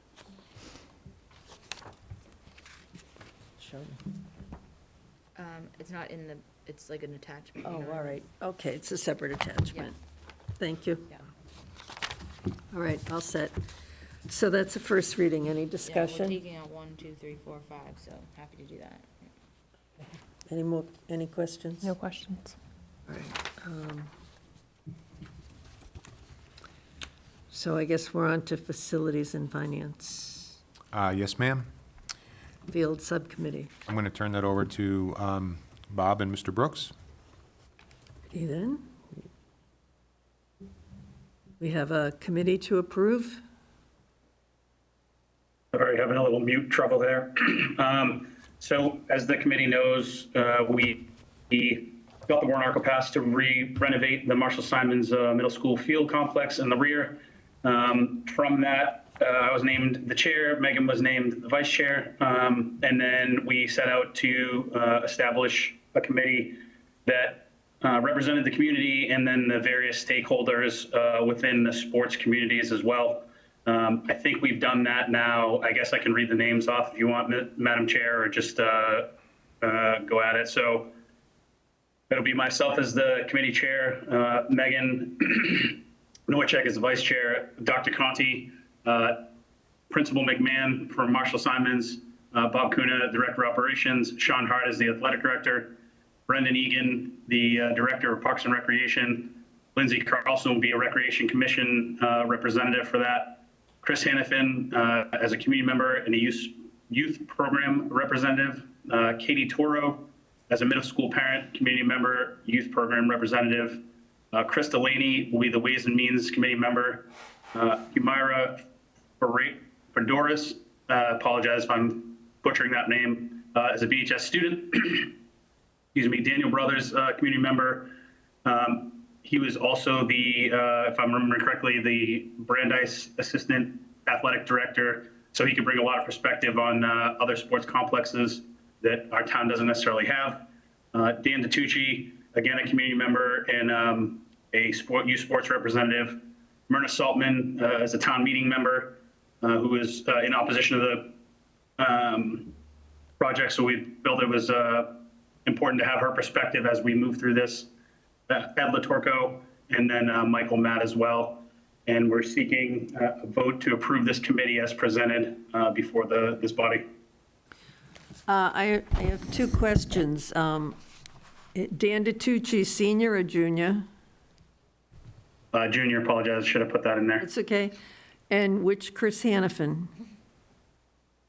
The one that's the veteran service officer. Okay. He's thank also you. a youth lacrosse representative. All right, sounds good. Any other questions on this list? Is there a motion to, how do we say it, Eric, to establish this? Thank you. To establish the Marshall Simons Field Committee, Building Committee, essentially what it would be, and you've already established the charge. So, so I think the committee is, again, is creating a middle school field committee, building committee. Which, and they bring, it's an advisory committee. It's an advisory committee? They bring the information back to the school committee. Yeah, that's what your charge And stated? they all have to get sworn in. Okay. So we need a motion to establish the Marshall Simons Field Subcommittee. And this is the member list. Is there a motion? So moved. Second? All right, any questions? Megan, Yes. Melissa, Aye. Catherine, Aye. Jeremy, Aye. chair votes aye, that's unanimous. Okay, I think we're all set with that. Just make sure they know they have to get sworn in, okay? Yep, I've already coordinated with Amy Warfield. Just have to call that first meeting now that we have the committee officially established with the members. All right, great, thank you. Next item, surplus equipment forklift. In your agenda, it said Dr. Conti to discuss the surplus equipment forklift for approval. Bob, I'm out of my depth. Needs his swimmies. Yeah. So let me apologize in advance. Allergies are kicking in. But that being said, is that this body also town meeting approved funding for a new forklift. The reason for the new forklift is that we had a circa 2003 forklift that was end of life in 2015 that we've maintained and kept serviceable till just a few weeks ago. That being said, we are looking to have the company that we purchased the new forklift in take possession of the old forklift, and they'll dispose of that, and it no longer will be in service to us. So we just want a record that this committee knows that this old forklift will move on to a new life in the ground somewhere or be recycled to metal scrap, and the batteries will be recycled. So- Sorry, go ahead. No, so just would ask for a motion that the school committee declare the forklift surplus? Is that what you need, Nicole? Yes, and Bob, I think you had, Serial numbers and whatnot, so no, you had someone, was it DPW, check it out to make sure that it was like end of life? correct. So we've had two companies come in, and also the highway staff at the DPW check this out as well. So we know that, again, end of life in 2015, so buying parts for this is very, very difficult. They would definitely have to come from a scrapyard. So that's how we determined that it was no longer valuable to keep this forklift and purchase a new one instead. Okay, we need a motion to declare the forklift surplus. Can I make a Equipment. statement and then the motion?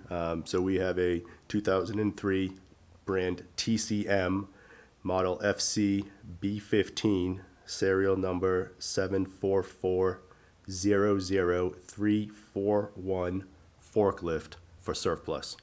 So moved. Second. I do have a question. Do we get the new one? Correct, we have the new one already. Okay, I Yep. wasn't sure if it was like the 3-year waiting list, like the vans or whatever. Okay. Bob, would you just send that detail to Mary Ann so she has it for the minutes? Are there any other questions? Okay, Megan, Yes. Melissa, Aye. Catherine, Aye. Jeremy, Aye. chair votes aye. Unanimous. BHS Building Committee update. Catherine? There was a meeting yesterday at 6 o'clock for education and planning. Sorry, I know, Fox always skipped it. And then our next meeting is 9/12/24. I was unable to attend yesterday for obvious reasons, but I don't know if you were able to, and you give an update on that. I was. So we are actively working on the program document, which you all know is sort of the foundation for the design. And we have a large bulk of it done, and each individual department or program leader is reviewing the language, and we're going to put it all together. And TAPE has a copy of the draft, so it's quite a document because we have lots of programmings in the building, and we'll certainly share that with the committee when we have it finalized. So probably in the next week and a half, 2 weeks, we'll have it ready. We did have a BHS communications subcommittee also last week. 4 o'clock, yeah. Yeah. So they're slowly putting out some of the videos, and I believe they're looking at having a stand, so to speak, at some of the beer gardens in the fall. So just to provide similar kind of community input on the high school project. Right, and we also just have our second video Yep. that it just got uploaded to the website and just forwarded it to BCAT to put on their site as well. All right, I think once we get through town meeting and hopefully get Fox Hill set. It'll be full speed ahead on making more detailed plans for the high school. And I think it's very exciting that we have both schools to look forward to. Is there any other comment or question on this? Okay, Pine Glen School, and this is my standing agenda item. I just want to know, looks like we've got the mulch has been brought up, or is being brought up. Is that right, Jeremy? Yeah, so spoke with Brendan Friday. The mulch was ordered, being delivered and being dispersed this week before school. Okay, and is the air conditioning, how's that going? Not complete. All the units are installed on the roof. All the classroom units are installed. And from a classroom perspective, they should be out of the classrooms this week and then finishing connections on the roof. So probably not day one of school, but very close to the start of school. We'll be firing up. Right after the heat wave. Well, one notification too, this Thursday, we're disconnecting the power so we can install an upgrade service for the air conditioning units at Pine Glen. So that will take place Thursday. So the principal has asked that no staff come into the building on Thursday if they had planned to, be in their classrooms, because we'll be disconnecting power for a couple of hours in the morning. Okay. So. All right, sounds good. Anything else? Anyone else comment? Yeah, Madam Chair, one alibi on Pine Glen, the playground structure bridges were fixed as well. okay. Did we do Fox Hill? Oh, we didn't do Fox Hill, but we literally just had a Fox Hill meeting prior to this, Yeah. so I think we're covered. Yeah. Okay, is there anything else? Any new business, any old business? Lisa's looking at me like, okay, we're done. Motion to adjourn? Is there a second? Second. Motion to adjourn. Megan? Yes. Melissa? Aye. Catherine? Aye. Jeremy? Aye. Chair votes aye. Have a safe trip there, Jeremy. Yep, we'll see you guys in person next time.